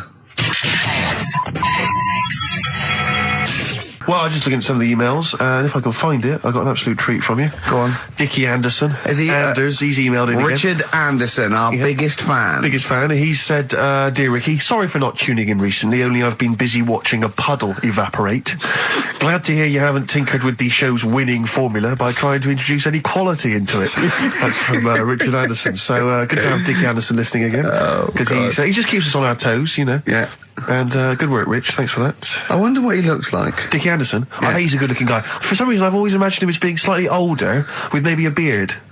Oh no, Do you know what I mean? Like I think of him sort of Chords and Now and Sweater. Definitely Chords. I think he looks like maybe the Proclaimers. Yeah, but again with a beard or at least a moustache. Yeah. I don't know why I'm seeing some kind of facial hair. And he's sort of like he likes the Cure and the Swiss Nut, but he snarls at everything. He thinks everything's puerile. Yeah. I bet he prefers Radio 5. Do you think Radio 5? Yeah. 5, yeah. And 4. I bet he's a real music snob as well. I bet there's certain bands, it's like rubbish. The Blazing Squad, rubbish. All pop music, rubbish. Britney Spears, rubbish. Is this defamation of character? He slagged you off enough times, Rick, and the show. I don't know. And I'm only saying it's my opinion. Exactly. I imagine. So yeah, I mean, we don't know. I mean, you know, he could be a lovely guy. To be honest, I'm getting to like him. What I like about Richard is he's willing to say what he thinks. Well, it's more than that. He's a bit like Eminem. No, it's more than that. He actually hits on the truth too often for my liking. Yeah, well, I mean, this is a shoddy show with very, very little to offer. You got to remember though, it is a bronze-winning show. We did win a bronze award at the Sonys last year. One of the most coveted of the awards. Yeah, bronze. In my opinion, the bronze is slightly better than the gold. Well, a lot of people don't win the bronze. Rick. You got to remember that there's not many people who win the bronze. Gold's got no intrinsic value. It's just a currency, and in my opinion, bronze is better. Well, yeah. In a way. Carl, Rockbusters, Carl. Yeah, no, listen, we did get a bronze, but this year we introduced Rockbusters. Things will be changing. So, hey, we didn't introduce Rockbusters, Carl. Please don't tar us with that brush. Yeah, you introduced it. And also, do you remember the show that got that bronze was the show with the complaint that was upheld by the radio authority? Was it really? Yeah, the show that got the award and was nominated was the one with the only upheld complaint we've ever had. Do you think if we hadn't discussed that particular subject for quite as long, we could have got the silver? I think it was the mention of, and I say this meaning male birds, of all the cocks. Right. Yeah. This isn't a radio show, is it? I just suddenly caught myself. This is nothing. I told you that before. It's been bad today. No, but I mean, it's the way, this casual way that it's like we almost have no regard for our listener. And I'm not proud of that. I just don't know what to do about it. Do you know what I mean? I don't know how to do this properly. I mean, we're just chatting here. I mean, it's only Anderson who's seen through us. And that surprises me, that more people haven't. I mean, what are the figures like? Do people listen to this show? Well, I'll find out for you. You keep saying that. But, there's this parrot. And, apparently it lives Rick, it's unique, if nothing else. I mean, when you wake up with Woken tomorrow, you're not even going to hear him start a line with "there was this parrot." Go on, there was this parrot, go on. Before we go, can we just get a little email off Anders? Because I think he must, I think we've probably turned him round with this show. I'd have thought so. I think he's going to be saying, coming to us with his tail between his legs, saying, "Sorry lads, blinding show, I was wrong, you were right." Yep. Yeah. All right. Song for the Lovers is very exciting this week. We haven't had a song for the lovers or the ladies for quite some time. Let's combine the two. And a bit of John Martin, May You Never. Let's end with that this week. We'll see you next time. Bye. Do you think if someone's just tuned in now, is Anders listening? Well, I'll tell you, Dickie Anderson. I've got an email from Richard Anderson, Dickie Anderson. Go on. The Dick Machine, which the big dick, which no, this is interesting. I think we're wearing him down. Ricky, I think your show might be improving. Go on. That sense of despair and loneliness I normally feel when listening to your show doesn't seem so bad today. He's desensitised to it. Yeah, exactly. Or he's given up. Him down. Or he's just given up. Yeah. I mean, you listen to this long enough and your standards will drop. Let's play a tune. Let's come back with some more of Carl's. I don't want to use the word facts. No, he's got more screen testing now. The camera's ready for you. Yeah. So I'll tell you what'll perk us all up though. Richard Anderson has emailed us. Dickie Anderson. He's loving the show, is he? Well, I don't know if you've heard this, Carl. Carl, I've called you Carl. That's okay. That's okay. I'm Claire. Pleased to meet you. Is it the shaved head or the stupidity? Yeah. It was the k sound. Because didn't I call you Arthur or Jack or something last time? You called me, I can't remember. I don't know, but it was quite embarrassing. Claire, I'll be honest with you, Claire's quite an unmemorable name. Yeah, I know. But yeah, Dickie Anderson, he's a guy, I'll be honest with you, he's not a big fan of the show. But we're getting to winning round. He says, "Dear Ricky, the more disappointing your show becomes, the more I seem to look forward to it." Now I see your face plastered across London. Is your show some sort of curse put on me by an old gypsy woman I've annoyed? Good point, Dickie. But Dickers. But Randers, as I call him. Yeah. He can't listen now. I know what he's doing. Yeah. He's tucked him in. He's backing into the fire as we speak, and he wants to roast them until they spit. Oh dear. Thanks for listening, Anders. Thanks for It's a Merry Christmas to you and Happy New Year. And as you know, you've got a lot to look forward to because our first hour is always the best. That's exactly. So you're going to be loving it till 3, cockers. Oh dear. What should we play? Well, this is I every so often I get sent a CD by a friend of mine, Harry, who just sorts me out with tunes that I may have missed. That's such a good idea. It is a great idea, and this is one that I think it came out this year. It's a Teenage Fan Club, and they teamed up with Jad Fair, and I think it's a mixed bag, the album apparently, but this is one of the good tunes on it. New to you. Last message from Anders, I suspect, for the day. He says, I've just roasted my chestnuts over an open fire. It's a lot more enjoyable than listening to your show. He's pretty snappy, is Anders. Yeah, he keeps them coming, It's a shame that, that we sort of couldn't sort of maybe meet up with him and try and persuade him that, he should come over to our side rather than, Come over to the side. Exactly. Yeah, come over to this side. I think we've got him though, because Do you think so? Yeah, apparently they did this survey in America. People who loved Howard Stern listened to an average of like an hour and a half a week, and people who hated him listened 2.5 hours a week. Yeah, exactly. So I think he's probably more faithful a listener, yes, than some of the people that quite like us. Exactly. Yeah. You know what I mean? He's got to listen. I'm the same with some people. I've got to listen to things that I just think are awful. I can't. It's compulsive viewing. So, I don't care if people listen to us because they hate us or like us. No, indeed, as long as they're listening. I was on the as long as they're spending money on the advertisers. Other day. Yeah. Hey, I should just point out, because it's Christmas time, we've had an email from Dickie Anderson. Oh, Dickers. RA is, he's I suppose he's a long-time listener. Yeah. And he emails us most weeks. Ricky. If, as I suspect, I'm your only listener, I wouldn't bother with your show today, as I've got to attend some family Christmas nonsense at Auntie Marion's house. That's from Dickie Anderson, and he's good because considering he hates the show and everything we stand for, he does take the time to email every week. That counts to advertisers. Yeah, I think we've got a lot like him. Oasis, Supersonic, still good, still as good as ever. Still good on XFM 104.9. Ricky Gervais, Steve Merchant, Karl Pilkington. Do be pleased, Rick. Go on. Ricky Anderson has emailed in. Dickers, Danderson. Oh, yeah, what are you doing, Dindo? He's probably our biggest fan. Diddler, you little diddler. Exactly. He has emailed in as ever. Ricky, your show fascinates me. How do you maintain such levels of senseless drivel? That's from Randers, from Randy Anders. Little diddle dodders. So thanks again, Dudley. Yep. Well done. He's that's great. I get a buzz. I was disappointed last week where he didn't. Ask him why he's didn't. He didn't respond last week. No, it's a shame. Probably busy. I don't believe he had something better to do. Well, I wouldn't have thought so. I can't believe that of anyone when you've got this sort of level, intense chat. You mentioned earlier when we had our regular email from Dickie Anderson. Yeah. Randers, as I call him. Dandy Sam.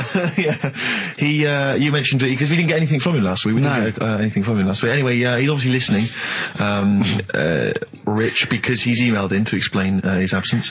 Dear Ricky, sorry for not tuning in last week. Only I was in HMV returning the 14 copies of The Office I got for Christmas. That's from Randers. So, he's explained himself. Oh, he's dear. Excused himself. Oh, Anders, we should get him on one day. Yeah. Because people always say to me, like, Ricky seems a bit obnoxious. Who says that? No, they say, No. Who comes up to you and just says that? The guy on the tube did it. I swear to God, he came up. He said I was watching an interview with Ricky. He said, he's not a nice piece of work. I went, he said, no, I've got friends like that.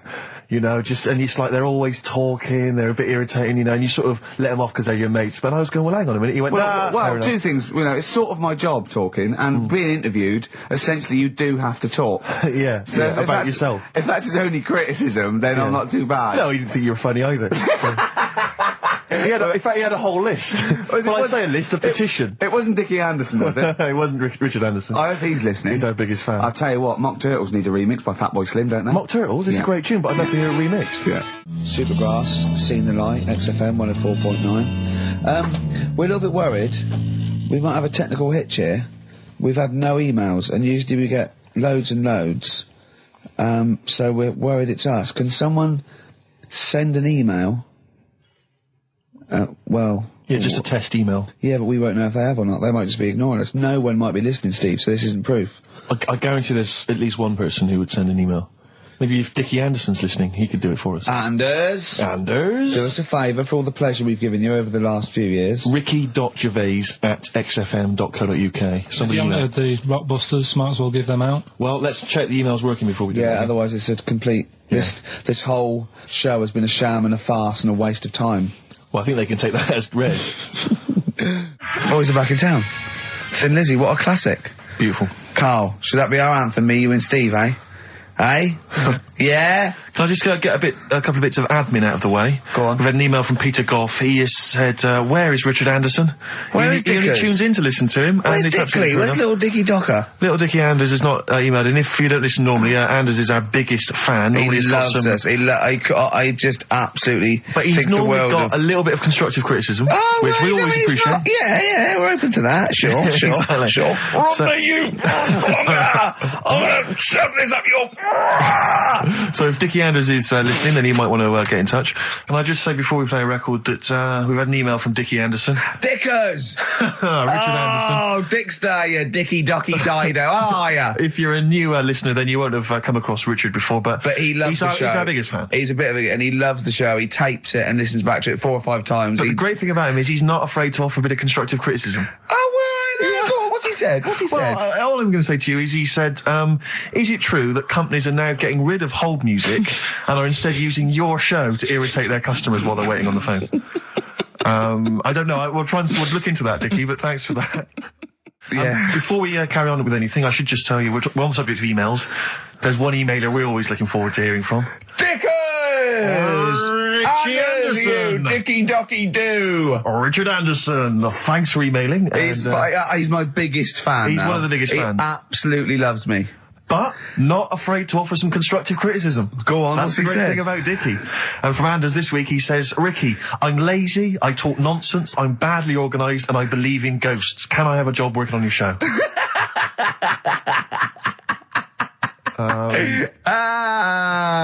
Possibly, Anders. Maybe send in a CV. Or email a CV. He's put a little bit of all of us in that, hasn't he? Oh, I'll ask him if he's a goggle-eyed freak, Steve. All right, calm down. Well, no, I didn't mean no need to get insulted. No, I didn't necessarily mean you, did I? No need to get nasty. Richard Anderson, incidentally, has emailed in. Go on. Dickers Anderson. It's not happening, is it, there? Is it? Why not? Because I'm a bit stupid. Why I can't work it out, can I? Can't figure it out. How would you call someone normally? Well, normally I just pick up the phone and dial it. Sure. No, I don't then mean... get- No, I mean... But it's like I have a problem getting it through the desk. I tell you what, can I play an ad break and practice? Pretend this didn't happen and then come back in a to weird you. way, it's like having Carl. It's like having Carl play the ads. I'll get back to you. Anderson, Richard Anderson, I should just say, has got in touch. Okay. Here we go. Hold on. Oh, Claire. No, I can do it. Just tell All me right. Anderson. This is ludicrous. Yeah, so obviously Richard Anderson, he's emailed in his thoughts. Dickie Anders, Randy Anders. You. Dickster, Dickmeister General. Dickmeister General. And he says there's something making... Have we got it, Claire? He says there's something making strange yelping noises in the thicket at the end of my garden. Shall I go and prod it to see if it's Carl? Let me just tell you what Dick has said. He said, Richard Anderson, he also said, P.S. the show's still rubbish without Carl. Fair enough. Still rubbish without Carl. Now, is that a compliment? It's still rubbish without Carl, which suggests he thought it might be better without Carl. No, I think he means it's equally rubbish. Right. Brilliant. Nothing Thanks. changes. Thanks, Dickers. Yeah, he's nothing- Dickmeister. What's happened to Anders? Well, I was just going to say, actually, we've not had correspondence from Richard Dickie Anders for some time. The Dickmeister General with his naughty, insulting ways. Yeah, Anderson used to email regularly. Anders, get on your computer. Get in touch, mate. What do Just you tell us what you think of the show. Hold on, though. To be fair, he was listening when we were pretty shoddy. If he's listened to the last 3 weeks, I think we're owed a little apology from you, Dickster. Exactly. Absolutely. Listen, Piley, we want to send you all those goodies, including Scottish rock, but we don't have your address, so email in your address and we can send it off to you. All right? Yeah. More adverts? Yeah. The Seeker from The Who. Brilliant. Classic rock. On XFM 104.9, I'm Ricky Gervais, with me Steve Merchant, Karl Pilkington. All right, well, unsurprisingly, the overwhelming consensus is that people would like to hear the return of Rockbusters. I should, however, point out just some of the no responses. Let me see what we've got here. Is Dickie Anderson called in yet? Sadly, nothing from Dickers. I think I might make him one of my hilarious sort of comedy characters. What do you think he would sound like? What would he sound like? Sort of probably like that, I think. Ding dong. Hello. Hey, it's Dickie Anderson. I can't believe it. Your show's rubbish. Something like that? I mean, I think you should work on them perhaps before You're saying there's not a lot of substance these I'm just saying that, once the novelty of the doorbell has worn off. I don't think you understand comedy on radio, Steve. I'm not sure I do, to be honest. Listen to Noel Evans, listen to Moyles. You'll see you don't need to riff with it. It's just, you just do the doorbell and just say they're here. Right. That's all you need to do. Sure. So, that's the main thing. Well, so we've had a couple I'm of thinking of some more characters as well. We'll keep working on those. Yeah. It's interesting. I mean, I don't think our number one fan, Dickie Anderson, Richard Anders, was on the panel, although he here has emailed in. He's got a couple of thoughts as to maybe why we... What is Dickers doing, man? Dickers says, commiserations on not winning a Sony. I can't believe you didn't win, naturally. Oh. I mean, apart from your show's obvious lack of quality and effort, having a monkey for a producer, offering the biggest load of tat as competition prizes, saying hairy Chinese kid 48 times every show, Rockbusters, not bothering to turn up for weeks on end, only having 3 listeners, introducing the comedy characters Camp David, Harry Fook, which I think he spelt wrong there, Stephen Merchant. I'm not a character. Apart from insulting every race, religion, and sexual orientation, bickering like schoolgirls, we haven't done everyone yet. We have not insulted everyone yet. There's loads to go. Despite the fact you generally bring misery into the lives of anyone who listens, I thought you were surefire winners. Better luck next year. Well, I mean, a couple of constructive, criticisms there, but generally, I still can't nail it. Was he on the panel? Well, I don't think so. Well, he's a fan, so... Yeah. Well, no, he's clearly a fan. I mean, he obviously loves the show. He has hit the nail on the head. Oh. Which... Yeah. But, by the way, Red Hot Chili Peppers on XFM 104.9. So, a few more shows. And then I hope Sony are happy. They should encourage... we've only been radio, a couple of years. Exactly. You encourage young talent like you. Yeah. Instead of giving it to Radio 1 and Radio 2 and... The old war horses. We just had a quick email. I wonder if you could answer this. It's James from NWL. He says, Ricky, is Karl going to be on this week's show? Please let me know, as I may listen if he's not. Sadly, he is here. I mean, people are already turning against you, Karl, because they've seen what's happened. Yeah. I think they've probably realised that I think we gave you too much. I think we've got a spoiled sort of kid in our hands. It's sort of like, We knew how bad he was, but we were trying to sort of bring him out of his shell a little bit. Yeah. You got to encourage sort of, children like Karl. Well, yeah, exactly. To sort of fend for themselves. But I like the fact that Dickie Anderson had that wonderful rant. It was an articulate email. It was quite long, and he must have typed it immediately. I'm thinking, because he's a fan of the show and he thinks I'm a genius, we need a PA. Sure. Don't we? Yeah. Do you reckon he'd come and work for us? Well, he can't be any worse than what we've already got. I know. So, there you go then. We're giving up radio. We're going to concentrate on television. Karl's going to probably go back to what? Just doing your sound? The thing I won a silver for at the Sonys. Where's Dickie Anderson? Not heard from Dickie Anders for a long, long time. Because I wanted to... if there's one show I'd wanted to hear, it's this one. Because we've pulled out some of the stops now, haven't we? He's excited because he's going away, so he's putting an extra bit of... Come on, let's play a record. Let's play a tune and let's come out with Monkey News. Can we have some Monkey News to end with? He's excited. Incidentally, we mentioned that Stargate SG-1, I'm sure you look forward to that, Michelle. That features Richard Dean Anderson. Had a lot of emails, people saying, is that the same Richard Dean Anderson or Dickie Anders that used to email in and said he loved the show? What's happened to Dickie Anders? I've not heard from Dickie for ages. So, Dickie, if you're listening, Richard Anderson, if anyone knows Richard Anderson, what's happened to him? Well, I think we know his top 3. Yeah, exactly. So, Dickie Anders, if you're still out there, get in touch with Anders, little saucer, alright? Yeah. Anders. Embrace and Gravity on XFM 104.9.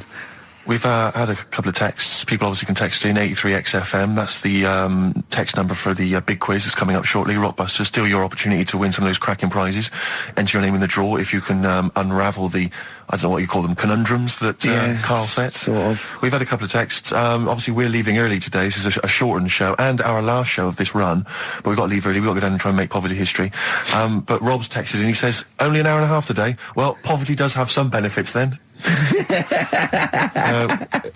He's a fan. He understands the show. Who was that little fella that used to write in who hated the show? I forget his name. I haven't heard from him for a while, actually. I don't know what happened. No. Maybe he realised that if he hated the show so much, the obvious thing to do was to switch off. Maybe that finally dawned That's on him. annoying. What's his name? Someone remind us of his name. I like people who hate us to carry on listening. Yeah. It just gives it an edge, doesn't it? Yeah. It's the fact that, you know, that you're annoying someone. I mean, I love annoying people. I know you do. I know So you're like a kind of walking Chinese water torch. Yeah, exactly. Yeah. Well, how's it going with Rockbusters? Anyone got the answers? Actually, one guy has texted in, James in Deptford, he's offered some answers, and he says here, the guy that hated us, famously, of course, we should have remembered, Dickie Anderson. Dickie Anderson? Richard Anderson, of course. I don't know if Dickie's still listening. If he is, obviously email in ricky.gervais@xfm.co.uk and tell us what you've been doing, how you've been keeping busy and stuff. Yeah. Nice to hear from him. Just because. Jane's Addiction are back then. Yeah, excellent. And so are we. Indeed. All right, I'm Ricky Gervais, with me Steve Merchant and Karl Pilkington pressing the buttons on XFM 104.9. Well, I'm looking forward to today because not only have I got, you know, a bit of Bowie, a bit of Springsteen, Mock the Hoople, Pretenders, R.E.M., an Elton John classic, don't laugh, right? But we've taken Dr. Fox's advice and prepared the show, and I've got a big list here of amusing observations. Coming up after the next record, a funny observation about describing your looks. Brilliant. All right? Before, just to say, Rick, I just had an email. Beach Buggy, your last chance to see them on Thursday, 5th of June, alright? So don't miss that, the Garage, 9:45.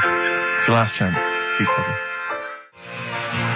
Well, I know that must be some people's favourite record, Steve. Well, it's certainly one of mine. Thunder Road, Bruce Springsteen. I won't hear a bad word said against the boss. A lot of people dismiss him, as we said in the past, as being some kind of stadium rocker, but you can't listen to a song like that and not be moved. Surely, Karl. It's alright, yeah. Brilliant. A passionate man. Yeah. What? So, Karl. No, it's right. So, There's certain songs like that was alright. It didn't sound anything. If it wasn't Bruce Springsteen, if someone new came out sounding like that, I'd go, yeah, it's alright. Sure. Do you know what I mean? Yeah. you're a regular Simon Cowell, aren't you? I don't know if I like music as much as I used to now. That's what happens when you're working it, isn't it? Because Danny Minogue was on the telly in the week. Is it like when you work in a sweet factory and you don't nick the Mars bars after a couple of months? Yeah. Yeah. Danny Minogue was on the telly in the week, right? Yeah. And she was doing a medley. Yeah. Why do people do them? Well, to try and get all the hits. I know what you mean, yeah. Well, who's that busy that they haven't got time to listen to a full album or... Well, it was it's like a meal in pill form. Yeah. Well, I like most of Danny Minogue's hits, but I don't like the whole song. Yeah, exactly. So if you want to just like pop the best bits down, 30 seconds, put them all together, yeah. Well, I've got a Stars on 45 record from the 70s. Do you remember those? Yeah. Stars on 45. But it's like you say, this one had it would be a snatch of Stevie Wonder, followed by the MASH theme, followed by Layla, just the intro. It was sort of, it's not music. It's just... Well, we do a bit of that, don't we? That's what DJing is, isn't it? It's a bit of everything. But we play the whole song, don't we, often? Mm. Yeah, we're better, aren't we, Karl? Oh. So what do you want to talk about today? Do you want to look at the list? Yeah, well, it's got describe looks. That's our list. So this is a very amusing sort of link about describing your looks. I don't know. What's this? I don't remember this. No, I just was thinking like, everyone's got an idea in their head, right? Of what they look. Careful, Karl. Don't open yourself up to criticism. Go on, yeah. Everyone's got Do you know what I mean? Everyone's got an idea of what they look like and stuff. If someone wanted to know what I look like, or what Ricky looked like, or what you look like, Steve, if that. Yeah. What would you use to describe yourself? Do you know what I mean? Words. Not really. I don't understand. What do you mean? Well, like, someone who doesn't know us, we've got to describe, and what's the game to hopefully get some sort of interpersonal language going, so you know they've got the same image as you, to a certain extent. I'm just thinking, if I was to meet Steve in a restaurant, yeah, right, nothing untoward going on. We're just hanging out. No, just having a chat, just having a normal night out. Yeah. Who's paying? Because I mean, is it expensive? Go Dutch. I mean, right. So, I say to you, I'll see you at 8, right, in this restaurant. I'll turn up at the door. It's a bit of a posh place, right? So he's Steve Merchant in. Yeah. And the waiter sort of goes, I don't know. What does he look like? Right? And where's he from? just a little French fella. Oh yeah. And what does he look like? So I had the thing I'd pick up on first, tall lad. Tall, yeah. And then he goes, we got lots of tall people in, right? And I go, big eyes? Big eyes? Yeah.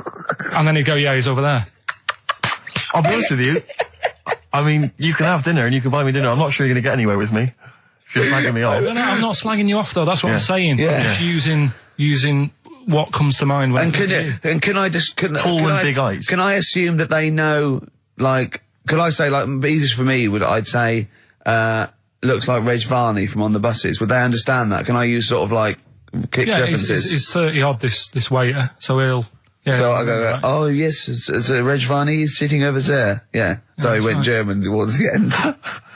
See, I describe you more, Rick, I think, as I would imagine, I'd say, have you ever seen that Johnny Vegas on the telly? Yeah. Imagine he was inflatable and he just let out a little bit of air. All right, well, at least that's nice. What Ricky would look like. As opposed to, like, pumping harder. Yeah. Okay, well, describe... Carl I'd describe as... You know those little red monkeys that you see on wildlife programs? They're in the trees and they scream when they see a leopard or something. I think so. Shave that. Just shave one of those little red monkeys and put some sort of, old sort of Manchester gear on it, maybe. Yeah, you know what I mean? Yeah. An anorak and some baggy jeans. I'd like to see how the waiter would react to that. He's got a picture of a monkey, then he's got a picture he's shaved. So he's got no hair, then dressed like some kind of Manx scally. There go, he's over there. Yeah, he's over there, Carl's over there. That's what I do. Brilliant. So, now coming up, the Verve, after that, an amusing link about gay handkerchiefs. Oh, really? Looking forward to this. Lucky Man by The Verve on XFM 104.9. I'm Ricky Gervais, with me Steve Merchant and Karl Pilkington. Karl, what's the problem with gay hankies? You played Bruce Springsteen last week. Yeah. Right? Yeah. And you said he had got a load of trouble on his hands when he had a hanky in his back pocket. Did I say that on air or? Well, we were just saying that famously on the cover of the Born to Run, Born in the USA album, it's just him, isn't it, with just his backside basically with a red handkerchief. I wasn't looking. Well, I just. I did it for research purposes for this amazing link.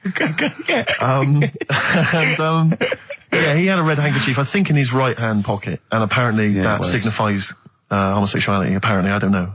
Oh, I thought it was which way you take. I don't know. These are those myths, aren't they? Right, yeah, well, exactly. I don't even know if this is... No, well, I read up about it. Okay. Right. Just research. And, it's all sort of, they've got all different coloured hankies. Are they? Right? Yeah. Right. And, it depends what pocket you put it in as well. So you've got, like, the different colours, different pockets. Yeah. And, sorry, how many variations are there? Different pockets is what? Well, you've got, like, your back pocket, your right back pocket. But what do they mean? What do you mean? Well, what do they signify? You can't just tell us they signify so much. What do they signify? Well, some stuff that we don't really want to talk about, to be honest. What? Sort of stuff that gays are into. Wait. What do you mean? Barbara Streisand records? Yeah, Eurovision.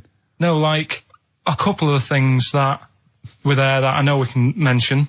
He said something about... I love what he thinks he can't mention. I love it. Decency. What is this? 1956? No, but I mean, it isn't just, having it away. Having it away? I love him! No, having it away! You get up to some weird stuff.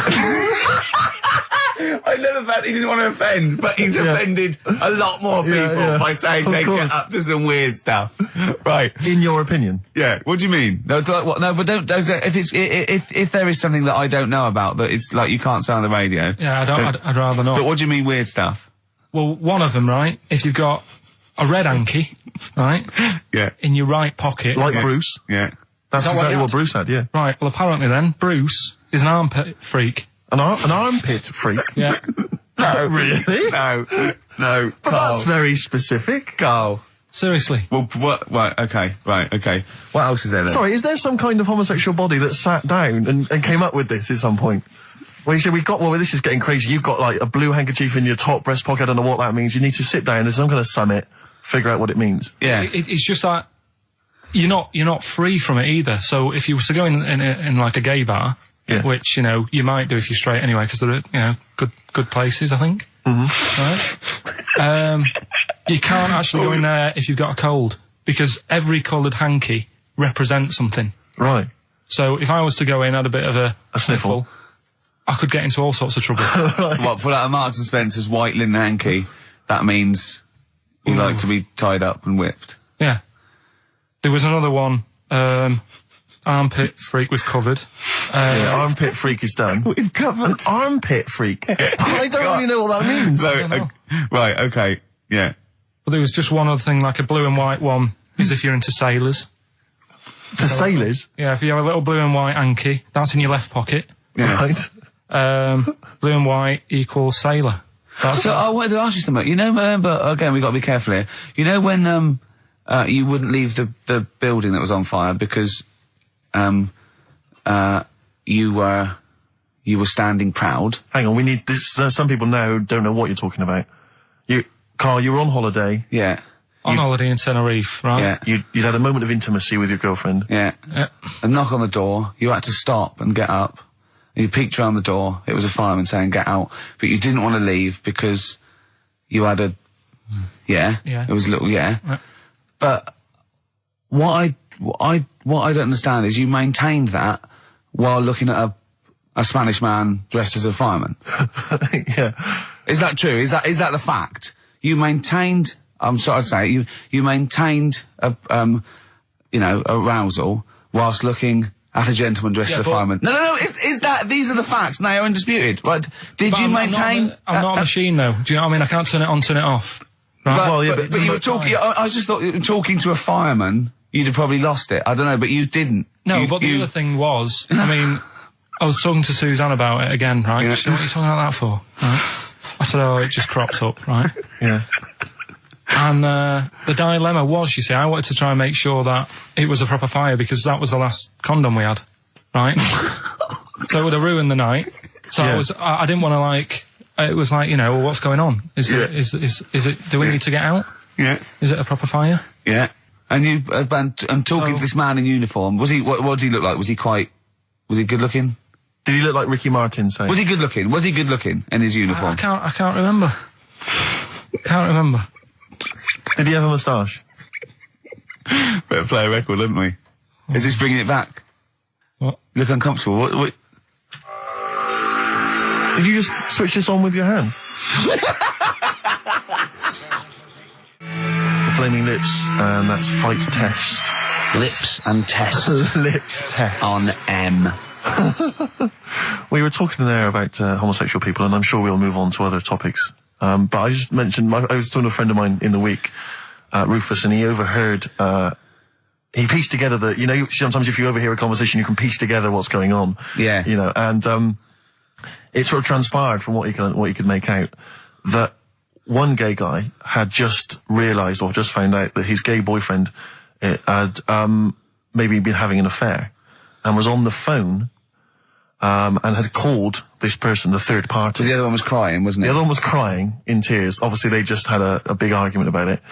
And all he heard on the phone was the guy saying, in very kind of earnest tones, I'm going to do everything in my power to destroy you. Well, I just like to think what that was. What was he, No more guest list to GAY. To GAY. I am going to, slash your diesel jeans with a pair of scissors. What if they're listening now? I know, I mean, it's probably an emotional time for them. Yeah, but they probably don't think we're talking about them. No, not those. It's probably happened quite a lot this week. Well, possibly.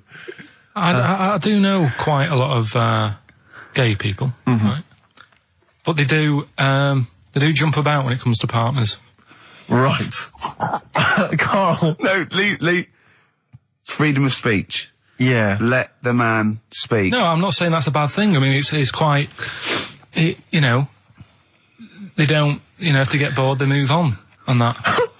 Which is fair enough, but they do, How have you pieced this together? And they go out late, don't they? Well, we've covered that, haven't we? We've done that. Yeah. How have you, so you... Do you know how we covered that? His favourite record is Killing a Georgie. And he went, at the end of the record, he went, see, but how late was it?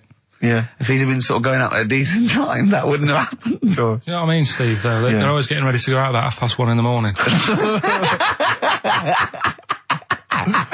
You're asking for trouble. Yes. Incidentally, I should just point out that oh dear, that we've had an email. I've lost it here now, but anyway, it was one of our listeners saying that we've slightly embarrassed ourselves because, of course, Bruce Springsteen on the cover of Born in the USA doesn't actually have a handkerchief in his back pocket. It's actually a red baseball cap. So, well, I don't know if that also counts. I don't know if it's any coloured object. What does that mean, though? yeah, into heads. Into little round heads. Oh, if Bruce Springsteen, and he's obviously not gay, but if he said, "All right, Carl, just, little cuddle," would you turn down Bruce Springsteen? Yeah. Well, no. But why? Just like, all right, mate. You hug your mates, don't you? If Bruce said, "All right, Carl, I like your show, love your head, little cuddle, a mate's cuddle." No, I just. Oh, I say what you're doing. You just say, look, we're a couple of old friends. Look, Bruce Springsteen, I wrote all those great songs. I like what you're doing. Let's cuddle. Let's have a little. All right, mate. The one thing is, right, Steve. Right? Do you know how he likes to squeeze me head? How Ricky likes to squeeze me head? Yeah. He had an old mate over this week. He's got a similar shaped head, apparently, as mine. Yeah. Right? He's hardly gave me a call or anything because he was busy with this other fella's head. Oh, you feel quite bad about that. This is a better head to squeeze. I'll tell you why. Because he shaves his every day. Right, he's got the same sort of hair problem with him. Shaves every day, right? Not a problem. No, I know, and it's because he's had it shaved all the time. Like Carl's is sort of comes through a bit long at the side sometimes. It looks a bit unkempt towards the end of the week. I've seen there's a couple of little pimples under there. But I really have to do it. Just like get there, slap my hands in it, squeeze it. With this one, I can sort of get my finger. Do you know what I mean? I get my really, You're like a gay the way you jump about from head to head. That's my record. You're like a gay. Just saying. Right, still coming up then. What have we got coming up? We got Rockbusters. Oh, is any monkey news this week? It's been a problem. Why? It's not much has been going on this week. What, in the monkey world? In the monkey world. I don't know if they've caught on to the fact that they're getting coverage. They're keeping their behaviour hush-hush. Be a bit careful, but I found something. Have you got Rockbusters? It's your last chance, don't forget. Is it good, these? Got Rockbusters, got some good prizes. Steve will look at them in a bit. Yeah. Cheeky Freak of the Week. Have you got a Cheeky Freak of the Week? Got that. Got yeah. that. So what deformity is it this week that you're ridiculing? Well, keep listening. I didn't really appreciate the Stones when I was younger. I was always a Beatles fan, but now I can't really listen to the Beatles. It's like I've used them up. It's about 5 tracks I like. Yeah, but the Stones just get better and better. And that one's brilliant. And the video's so good as well. Amazing. From 1981. That was Waiting on a Friend. From the Rolling Stones. Right. What we got? We got more fun coming up, I imagine. Yeah. Cheeky Freak of the Week. An amusing story about inflatable testicles. We've already given you half an hour talking about gay people. Who knows what else will be coming up? Yeah, big market. XFM. Out of Time by Blur on XFM 104.9. All right, Carl. No. What are you thinking? Just thinking that stuff. You're an enigma, aren't you? I would just say hello to, we've got an American listener apparently, Karen. Anyway, what else have you got? I thought that might fill up 4 seconds. We're not struggling, are we? No. Well, just consult the list of Dr. Fox-esque amusing topics. Wet Ones, Screwball, Shop Train, Cheeky Freak, Ronan. What was Ronan? Ronan. I just was telling you the other day about, that song that he does. Loving Every Day as if it's your last one. Right. Yeah. I'm just thinking he's saying that as if like, I'll have a good day. But I reckon if you knew it was your last day, I don't think you'd be in the mood to do anything. Yeah, but that's true. But I think the point is that it's living a day like it's your last. So, God, imagine if it was every day like the last. Right, let's go mental. And the good thing is, we've got tomorrow. So he's got the best of both worlds. That's what Ronan's saying. He's saying cram it in, because it might be the last. I think it's more like, it's the not knowing, isn't it? Live every day. I'd actually be happy if I never knew when I was going to die, and I was definitely going to die in my sleep. What a brilliant life you'd have. Do you know what I mean? What, so you don't get an illness, but one night you go to bed and... I know that if you knew you were going to die in your sleep and never knew when you were going to die, it wouldn't matter if it was tomorrow or 30 years' time. It wouldn't matter, would it? Yeah. I've lost you, haven't I? I've lost you somewhere. I can't, I thought that was pretty easy, all that. I said die in your sleep and not know when you died. There was no high concept there. No sleight of hand linguistically. Where did I lose you? I think you lost him on sleight of hand linguistically. Just then. You've lost him again. Yeah, I think that's the way I'd want to go. I don't want to know about it. That's why I don't go to the doctors or anything. That's a good approach. And do you know, remember him saying he's going to die of cancer because he doesn't check his balls. He doesn't like the feel. Of course. What do they feel like, your balls? Like a wet chamois leather. With 2 marbles, 2 kumquats in a wet chamois leather. No, but I just... Why are they wet? Sweaty? No, they're not. I'm just saying smooth. Are they smooth? Yeah, because a chamois leather's smoother when it's... Do you shave them? No, I don't. In case a fireman pops round, you want to look your best. It looks like your head. You know, the fireman pops round, there you are, and he goes, oh, nice, smooth. So you never go to the doctors? What, even... I don't like it. But if you found some buboes under your arm or something, I'd wait for a bit, and I'd say to Suzanne, what do you think of that? Just see if it develops into plague. Well, yeah, because you know, don't you? Old bandages round your head. Yeah. And a bell. Yeah. Suzanne, where are you out? Can you get me a bell? Exactly. Brilliant. There was this kid at our school we took the piss out of for basically the rest of his time there, because when he was about 11, someone said, "How would you want to die?" Right? We do that thing, drown in fire or that. He said, "I want to die of old age in my mother's arms." How old was he? Like 11. Loser. In my mother's arms? No. What, getting off with her? What was that? Die of old age. You know, so how old she? Brilliant. I want to die of old age with my nan and my mum. Yeah, all in the same bed. Oh dear. So if it was the last day, if you had one day to live, okay, what would you do with your day? Now let's assume that you're not in a state of ill health. There's not much you can do. It's just the end of the world. And what do you mean there's not much you can do? I mean, that's what we're asking you. It's the last day of your life. It depends, doesn't it? If we're all in the same boat, if someone says, oh, unlucky, without bitterness, like, oh, we accidentally exposed you to some radiation poison, you got a day, or if it was like, there's a meteor coming this way, we're all in the same boat, I think it would be different. It depends whether it's you and the rest of the world. No? I'd do the same thing. I'd steal a car and go joyriding. But like go mental. I'd be smashing stuff, I'd be knocking people over for a laugh. I'd be going crazy. It'd be like Grand Theft Auto. Right. It would be extraordinary. Brilliant. Driving through parks. That's why I did the getaway. Yeah. I tried to play it seriously. Within about 10 minutes, I was just going around areas I knew, trying to knock people over. Yeah, I don't think I'd want to do that much. Seriously. You can watch telly, because you might not know how the thing ends. Sure. Yeah, be a waste of time. You could watch 24, couldn't you? If you had a day. Yeah. On DVD. Do that then, do that. Do that, yeah? Well, but I mean, let's be honest, let's say you can take all the money out of your bank account, you can fly anywhere in the world, you can do whatever you want. Well, not a long flight. You could. Well, no, but you've got your girlfriend. Australia, you wouldn't make it, would you? No. Why wouldn't you go to the monkey sanctuary down in Cornwall and just go around cuddling as many monkeys as you can? I'm going to tell you something now. Go on. Go in there next week. Are you? Yeah. Taking my mum and dad away, because like Suzanne's mum and dad. What, you're donating them? Most people put them in a home. What are you going to say? How your monkey sanctuary is cheaper. Taking them down, taking them down to Cornwall. Hold on, I thought you said you'd never go away with parents again. No, but that was Suzanne's mum and dad. Oh, is this to get even or something? So we'll do that, and then we'll can it, then. That was your outing. Your phone and both sets of parents over. It goes, right, you won't be seeing us ever again on holiday. We've taken you away, Be careful that the monkey people don't buy you off your parents. Yeah. And don't make sure they don't leave any of the monkey's food in the telephone box, because Dad'll have that away. Yeah. No. I was talking to him about that the other day. About the nicking in phone boxes. And he should we just explain that to people? They live in a small village in Wales, and it's like one sort of utility store, and when it's shut, they leave your shopping in the telephone box across the road. And Carl's dad found out about this and goes and helps himself. Yeah, to other people shopping. That's terrible. Yeah, go on. And I was talking to him about that, saying, have you picked up any surprises in the phone box? And he said, no. We were talking about other stuff he used to do.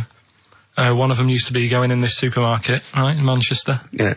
Needs a new pair of shoes. Yeah. Go in, take a new pair off the shelf, pop them on, leave his old ones there. Really? And walk out again. Yeah, brilliant. And then you'd go in after and buy his old ones back like an idiot. Yeah. You'd go in the next day. They look nice. Yeah. My dad's got a pair just like that. I've always wanted some. Can I have those? Incidentally, we don't advocate the stealing of shoes from shops. Or the joyriding and killing people. Unless you've got one day left. Okay.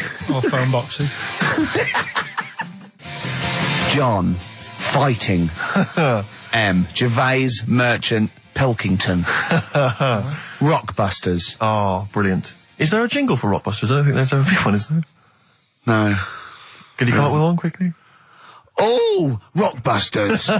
Brilliant. All right. Well, the prizes this week, there's not many. I have to say, Carl's not sourced many, but what he's got are actually good quality. Well, I'm trying to instill in him that it's, quality, not quantity. Absolutely. As opposed to, 15 copies of, Fools and Horses Christmas Special with a giveaway 3-wheeler yeah. car and Primal Scream's greatest hits on 11 CDs. Yeah. Not Primal Scream, in Spiral Carpets. Oh, that was it, yeah. Spiral Carpets. Anyway, yeah, we've got this new Kiss FM hip-hop classics compilation, which has got some really good stuff on there. New stuff from the likes of, Outkast and the Wu-Tang, but some old classics from Public Enemy and, of course, LL Cool J's Mama Said Knock You Out. It's one that's worth having alone. For that track. Yeah. I think this is 4 CDs? No, 2 CDs. The Best Air Guitar Album in the World, Volumes 1 and 2, and a special box set. Yeah. You've got all sorts on there. There's May. Brian Adams is on there, Robert Adams, Palmer. May, but also Palmer. excellent stuff. Beastie Boys, Clash, we got the Kinks, so that's good. Abigail's Party, the DVD thing with Alison Steadman. I know you're quite a fan of that, aren't you, Rick? Yeah, it's good. It's good. She's, from many years ago, if you've not seen it, it's good. This Later with Jules Holland DVD, it's got live performances from PJ Harvey, the Cardigans, Rollins. But he is playing Boogie Woogie over their tracks. I would hope so. Okay, good. And also, is this the new albums from The Thrills? Yeah, Is it the album? Yeah. So that's a little. Wow. Is that exclusive? It's not even out yet, is it? I know, not even out. Not even out. Wow, that's the sort of things that Carl can come up with if pushed. It's all about the game, though. It's all about the game. The prizes are just for fun. It's all about the playing the game. Let's see what Carl's come up with this week. This is his last chance. If I ever hear anything like New Odour again, that's the end. Okay. They did get it though, didn't they? So they're working out. They will do it. Just let's have the jingle again. All right. Oh, Rockbusters. Right. If you haven't heard it before, cryptic clues that make up a band and some initials to help you on your way as well. Right? So, well, you'd never get it without, but go on. First one. That fella likes sucking on iron. Right. That fella likes sucking on iron. Yeah. The initial M. Right. Okay. That fella likes sucking on iron. Right. That's the first one. Second one. The Jamaican fella spots a boat. Oh, God. Say that again. The Jamaican fella spots a boat. Spots a boat. Yeah. Right. The Jamaican fella spots a boat. Yeah, that's right, yeah. All right. Initial D. D. D. D. Okay. D. D. All right. And the last one. Do you want a game of tug of war? Well, it's up to you. You own it. Right? Interesting. I've just got number 2. Right. Do you want... Oh, God. Right, the third one. Do you want a game of tug of war? Well, it's up to you. You own it. And what's the initial? E. All of them again, quickly. Right, so the first one. That fella likes sucking on iron. That's M. Second one. Jamaican fella spots a boat. Right. That's D. And the last one. Do you want a game of tug of war? Well, it's up to you. It's, you own it. Right. This is it. Like it's a whole story by the end. That's E. Ricky.gervais@xfm.co.uk. Please don't email only. Email and we cannot be bothered to answer the phone. Ricky.gervais@xfm.co.uk. Brilliant. White Striped. Excellent. Forthcoming single from the White Stripes, I Just Don't Know What to Do With Myself. Worth checking out the webcam. Ricky's made Carl some kind of... I don't know, how would you describe that? I don't know, it's like a new thing. It's sort of like a scarf, sort of bandana. I just invented it. I don't know what Talk us through it, if you would. Well, all it is, it's a length of toilet paper, but you can use silk, whatever thing, and you just put it around his neck, and then round the back, and up over the ears, and tied to a little bow jauntily on the side. If you could actually stand up, just in case they got a webcam shot of it, you can see that there. What would you call that? I don't know. It's sort of like a bandana, but I don't know. Neckadana, neck chief. A neckadana chief. A Carl chief. Yeah, I don't know. Well, we'll be marketing those if anyone's listening. Yeah. So, and would you do them in a variety of different colours for gay people? Red Hot Chili Peppers, universally speaking, on XFM 104.9. Well, halfway through, Steve. I'm Ricky Gervais. That was Mr. Merchant I was referring to there, as Steve. Familiar. Friends by now, 5 years in the making. Karl Pilkington, I know him a year and a half, but he's a good friend as well. All right. XFM, where paths cross. All right? Oh, so, any interesting things to talk about, guys? Dr. Fox style? Any amusing observations? Have you taken a sideways look at the week's news or anything, Carl? What have you... Tell you what I did here last night. Go on. 5 Live.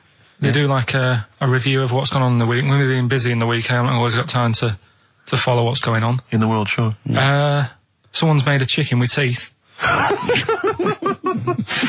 For what reason? Don't know, because they can. Just because they can. And like so it chooses food. Yeah. They had a few guests saying, well, you know, where will it all end? So you sure you weren't watching a Wallace and Gromit video? No, seriously, right? They're doing it. They're chicken with teeth. Why would they spend millions researching? What do you mean they've got a chicken with teeth? What do you mean there's a chicken with teeth? Sounds mad, doesn't it? What are you talking about, Carl? That's what they've done. Do you know, like... Why? I don't know. They're just messing with science and that, and that's what the people were saying. Why are you doing that? Do you know what I mean? Where will it start? What's the next thing? They did the sheep. They did the cloning. Right? The rat with an ear on its back. Did that. Can hear a cat coming, can't it? What else were they talking about? They were talking about that sheep again, that cloning one. Yeah, Dolly the sheep. Do you think it's that clever? Well, they do all look the same anyway. What's it got to do with its cleverness? The fact that being cloned, is it? Do you think that's a good thing? He doesn't think it's that impressive because they look the same anyway. Right. They could have just put any sheep in there and go, look, they're the same. Yeah. Brilliant. So there was a programme, people were talking about... What are you talking about, a chicken with teeth? It was the latest news. It was like all about the war and that, and I was like, yeah. And then it said chicken with teeth, and saying, hang on. Your ears perked up. Yeah, you didn't hear anything about the war, did you? That was like, they might have been speaking French, or just like whistles. And now, story about a chicken with teeth. Yeah. You stop washing up, maybe someone can let us know, you know. Oh, God, don't open the floodgates. No, but I'm just saying I don't know the full thing. They just, of course you don't. Surprise. They just touched on it. Yeah. Anyway, other stuff I did do proper research on in the week. Go on. Having testicles done. Having your testicles done? Yeah. What does that mean? Same magazine that was doing the hanky coverage. Letting you know what all that's about. Sounds like a great magazine. How can we get him as a pundit on these news shows like Newsnight? Do you know what I mean? Sky News. On there, wouldn't he? Just on there, just ask him what they think. Wouldn't that be amazing? Is there a producer out there that would take a chance on Pilkington? It's Pilkington, Raggy Omar, Ian Hislop, and they're a panel of people, and they just ask people. Yeah. Yeah. So you can have your testicles made bigger. Why would you want to do that? Well, that's what I was asking. What's the point? Well, the actual testicles, or do they just inflate your ball bag? Because you could do that, couldn't you? You could have some air injected so it was like a big... so they'd look bigger, but they'd rattle around inside, wouldn't they? Make a little noise, wouldn't it, when you're at... like manacas. Like some kind of instrument. Yeah. That was sort of like one of those African instruments. It's like a big sheep's bladder with all... There's petrol on the manacas. Yeah. Yeah, just stripped to the waist. Yeah. With us hanging out. When you're sort of like... the neighbours would think, what's he doing? He's been playing those manacas all night. And really, you were... Yeah. You know... Why the mouse with the ear on its back, go and keep it down. Yeah, this is really loud to me. Hey, why would someone have that done then? You brought it up. Yeah, well, presumably so that they could draw a little funny face on them. Yeah. Obviously. And you could let them down after the holiday, like you do a Lilo. Exactly. Just let them, yeah. On holiday, you're floating round, you know, like you're just in the sea with your big instrumental manacas, right? Just floating. You're having a whale of a time, like people playing it as they go past. Exactly. All right, Carl. All right, become a bit of a sort of local celebrity. Yeah, look, there's Carl with his floating manacas, like a big jellyfish, right? Yeah. And then the end of the holiday, or Saturday. If you've got a little pair of tight Speedos, it'll be like Jordan walking around. And then you just like... just let them down when you come back. Let the knackers down for the plane. Mm. Yeah. Because apparently they do get bigger, don't they, as you get older? When you're an old fella. No, I think they get lower. I think that's it, that testicles and breasts get lower. Is that purely gravity? I think so, yeah. Probably stretching a bit, innit? So is it wear and tear? Is the old fellas who are walking about saying, "Oh, sick of these"? They don't tread on them. Well, that's why old people have always got to have a little sit down. You know, 100 metres. Yeah. Stick them in the socks. Exactly. Yeah. Or they can have them. I suppose you can have like a little ball lift. You can have a facelift, can't you? Have a little nip and tuck. Or probably a facelift would help, wouldn't it? Because that, if you pull your face up, that's going to bring the skin up. Bring up a little bit, yeah. Don't go too far. You'll have a little knob as a tie. But you can, you can tighten stuff up. Speak for yourself. Steve with his kipper tie. That's a lovely tie you've got there, Steve. And you look so young. Yeah. What's that little sack underneath it? That little brooch. Well, wait. Playing with your little manacas all night, Carl.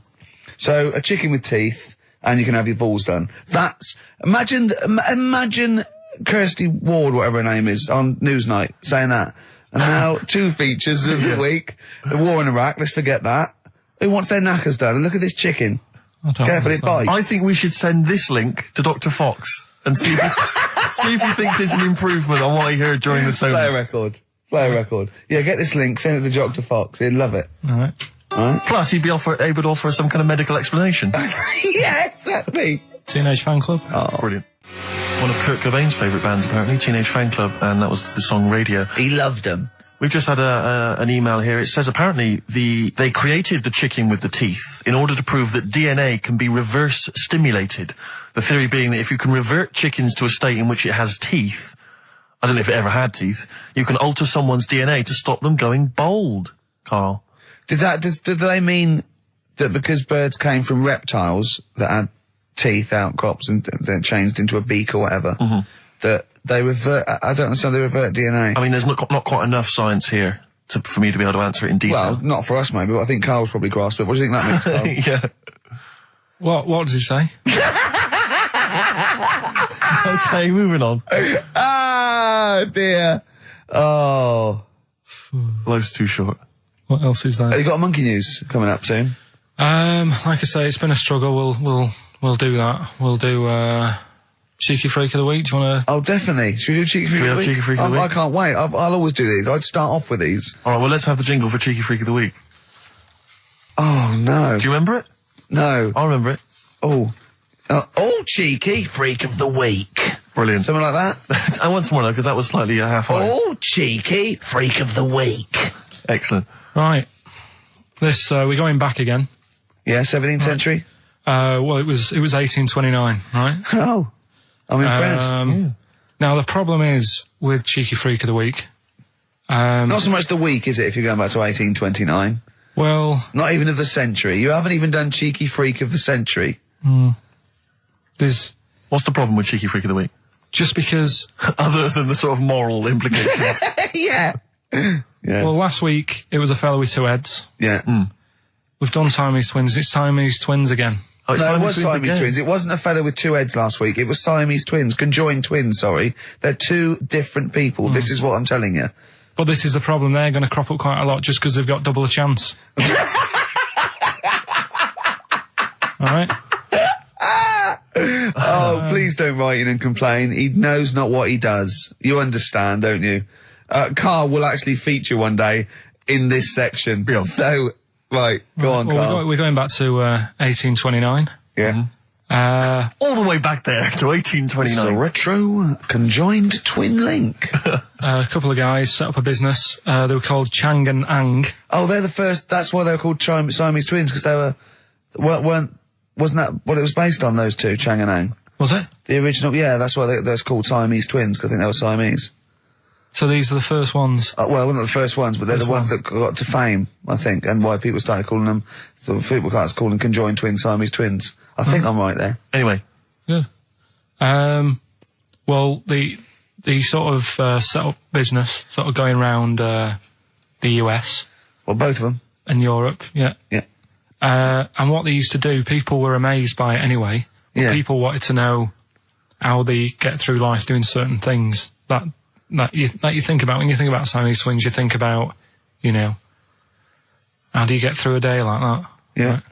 Right? And the thing that cropped up the most with people was how they take a bath. So they used to go on tour around the US and Europe and sit in a bath, have a wash and that. And did they ever wash each other by mistake? They go, oh, that ends there. That ends there. Like those things in supermarkets. They put one of those down. We go, oh. What do you mean? Put that there. What do you mean? You know the things on the conveyor belt, the little dividers. Yeah. They wind me up, those dividers. Sorry, I was at a complete tangent, but for some reason, it's my own psychosis, but I get so annoyed if I'm in a supermarket, I've got my shopping, I'm just about to get served, and you can always see there are certain people who stand behind you getting edgy, itchy, worried that I'm not going to put the divider down to seperate my shopping from theirs. It's like they're terrified that I'm somehow going to deliberately pay for their shopping. Sneak in their onion. Yeah. Oh, I didn't get an onion, I'll have that. And it's just, but what annoys me is it's not so much that, obviously it's a practical thing, it's the fact that they get a little bit edgy. You can actually see, certainly kind of, dare I say it, certain breed of woman and a certain breed of fella will just get a little bit itchy, a little bit edgy, and they just look at you, can just see them sweating, especially if they can't reach. I just lean over and do it myself. Well, I know, but the thing is that it's like they almost feel that they ought to wait for me to do it, as though somehow it's my obligation. And it just for some reason, I know it's ludicrous, but it really annoys me, and I actually deliberately don't put the divider down just to see them sweat. I like the way that they're actually quite well made. There's some that are brass with like a felt bottom. Yeah. Like you really care. Like a twig would do, wouldn't it? Exactly. You know what I mean?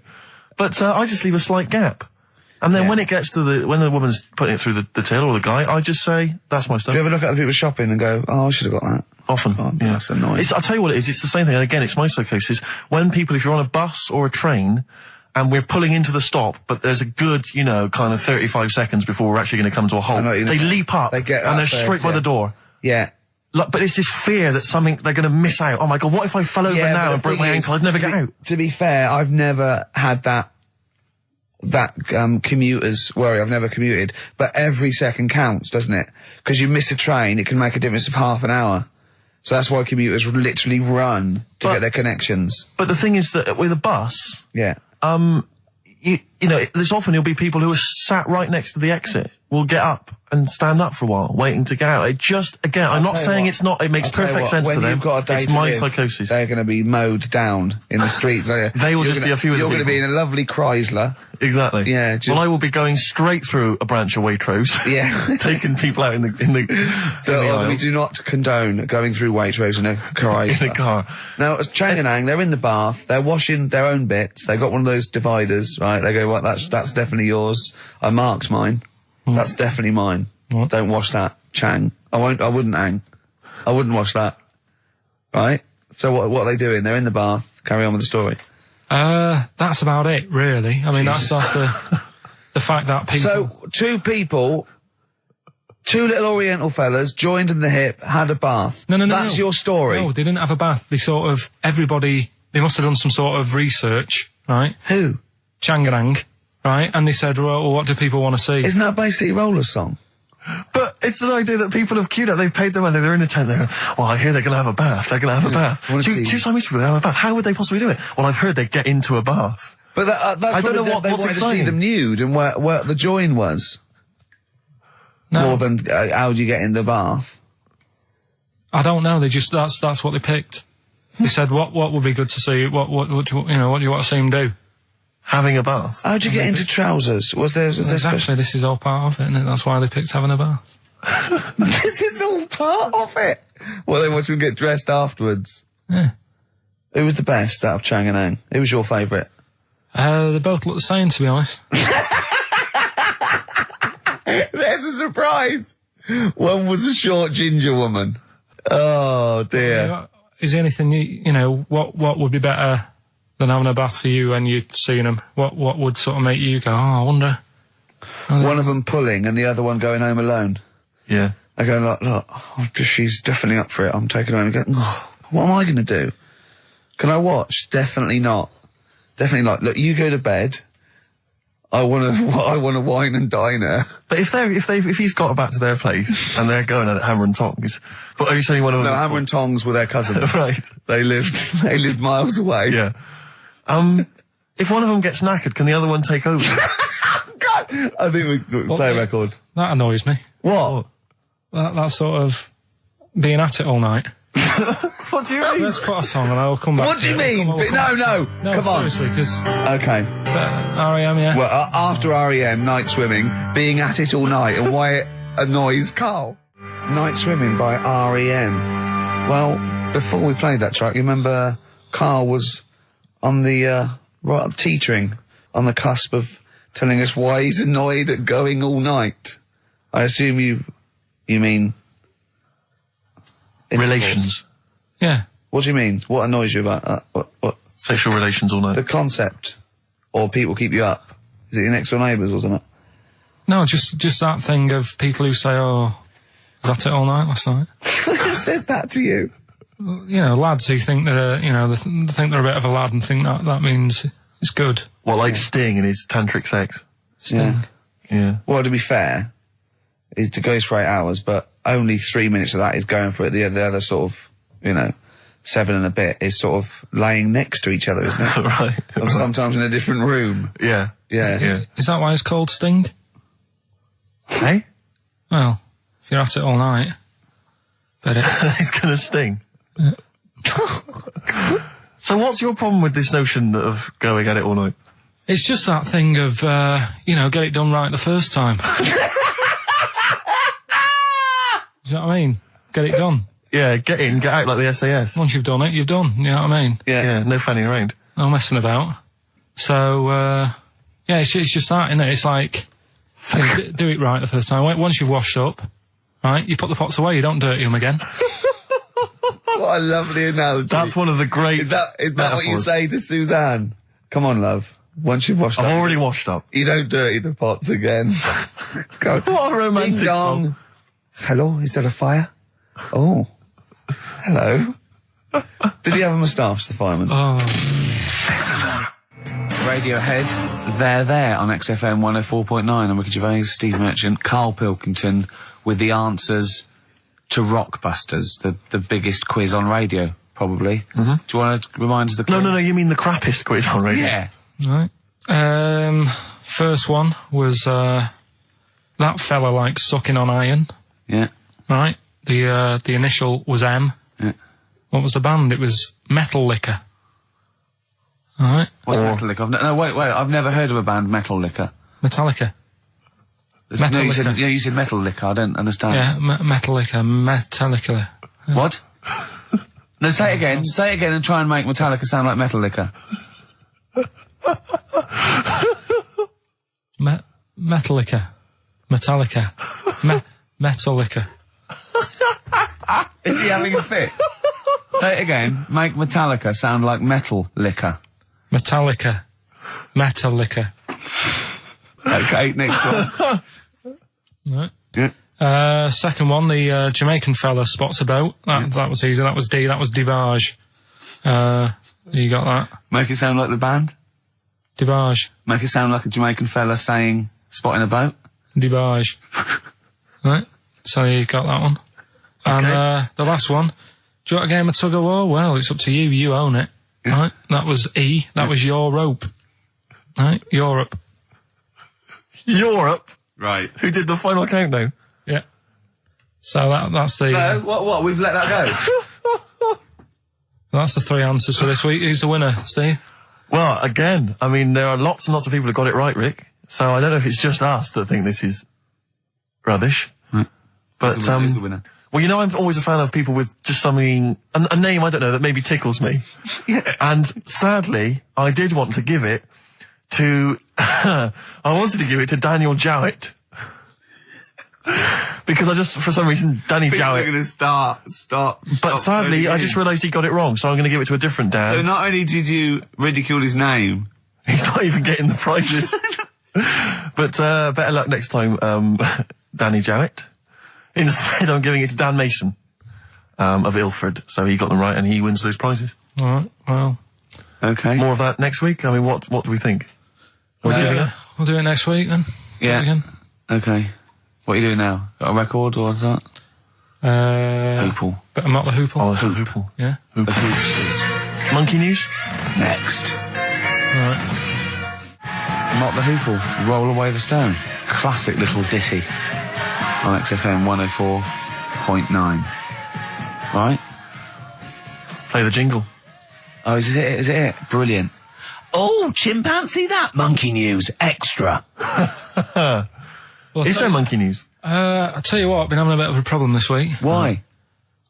It's just been a struggle. Normally, I can come into work on a Monday and there'll be something that's happened over the Saturday, over the Sunday night. Do you know what I mean? Over the weekend, the monkeys have done something.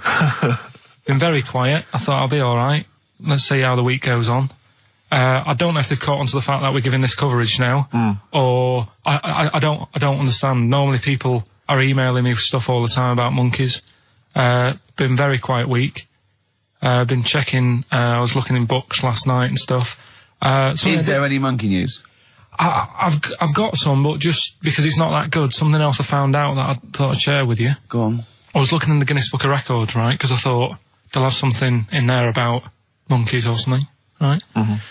And there's a little monkey, I think it lives in Asia, right? There's loads of them live in Asia. Might just be travelling, but yeah. And something I found out, I don't know if they've got it right, and that's why I want to bring it up. Apparently, it's the mammal, right, that's got sort of the pointiest eyes that pop out of their head. Steve.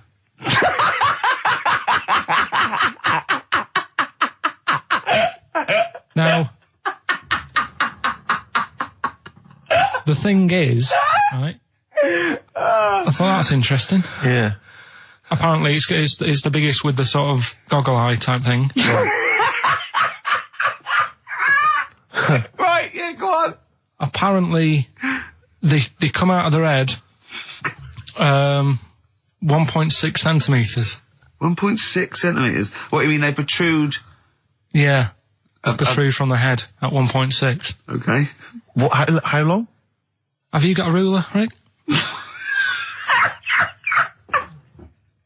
1.6. He's having a go. I'd say I'd be a little bit annoyed if the monkeys beat me. Well, I don't think it has. That's what I'm hoping. Is there anything we can... I mean, what's 1.6? Oh, can you... It's about... Drop your trousers. It's, about 3/4 of an inch. What do you think? I don't know. Have they got it right, or what? Maybe I should come down to Monkey World with you next week. So anyway, so that's not the monkey news. That's just something that cropped up. And Sure. I do know once, when we were playing pool in the office, I think Lucy was your partner. Yeah. It was me and Ash versus you and Lucy. And you were having trouble because his glasses kept slipping down. So Lucy pushed his glasses up his nose, but the glasses touched his eye. Do you remember that? Yeah.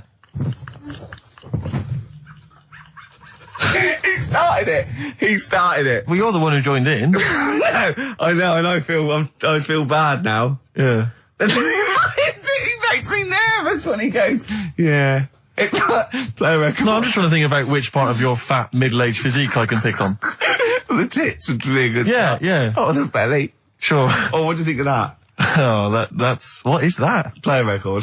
is that monkey news for this week? Have we not got any other monkey news? Well, it's just, it hasn't been that good. I mean, the one that I found out here, because we've covered so much in the monkey world, right? The fact that we've done a monkey that was a sort of half man, we've done a monkey that got a decent job in a train station. Can you think of any of the other? Well, that's just some of the great monkey news from the past. That's what I mean. So that's what you got to compete with. So even though this is quite amazing, just tell us. Another monkey's got married. Oh, not another monkey getting married. What do you mean? It's got another one, you know, it was knocking about with some woman monkey for a bit. A woman monkey. They decided to, you know, get married. Yeah. They did. What do you mean they decided to get married? Was it pressure from her parents? They had a good do, and good do. I love the spread. I love that. Peanut vol-au-vents. Yeah. Celebrated in a pub, and then they both went off to the cage that night. That's what I mean. Even though that is quite impressive, because It's not true. Or it's a joke. It's nothing. It's not. on an Over website, official sort of news website. 2 monkeys have married in Romania after a whirlwind romance. Well, that's after a whirlwind romance. God, yeah, a quick one hanging onto the rope. Yeah. She was in the tyre. Yeah. He saw it. Yeah. He went, "Have a go at that." They go, "We got to marry her now." Yeah. Her parents came in and said, Did you just shag my He was in a daughter?" zoo knocking one off. She went, "I can do that for you." Yeah. Guests say the monkey bridegroom was scared by the number of people attending the wedding and refused to get out of his cage. So his bride was, Not bloody Hello Magazine again. No, it wasn't. No, I think it was like last minute nerves. Right. Like, you know, legit, I'm single now. It's like, you know, it's the big step. Yeah. But his bride enjoyed every minute of it. She was loving it. Yeah, she sure. looked lovely, by the way. She looked lovely. Yeah. Did she? Oh, good. Reports she only appeared to have problems with her veil and dress. Do you see, you know, this is the guest. I hope they didn't ruin it like Anthea Turner and maybe get sort of sponsorship PG tips or something. Totally, with strong plum brandy, so they got them drunk as well. So they carried on the celebrations at the pub, and the bride was taken to her new husband's cage at night. I apologise. Play a record. I'll tell you what winds me up. What? Monkeys getting married.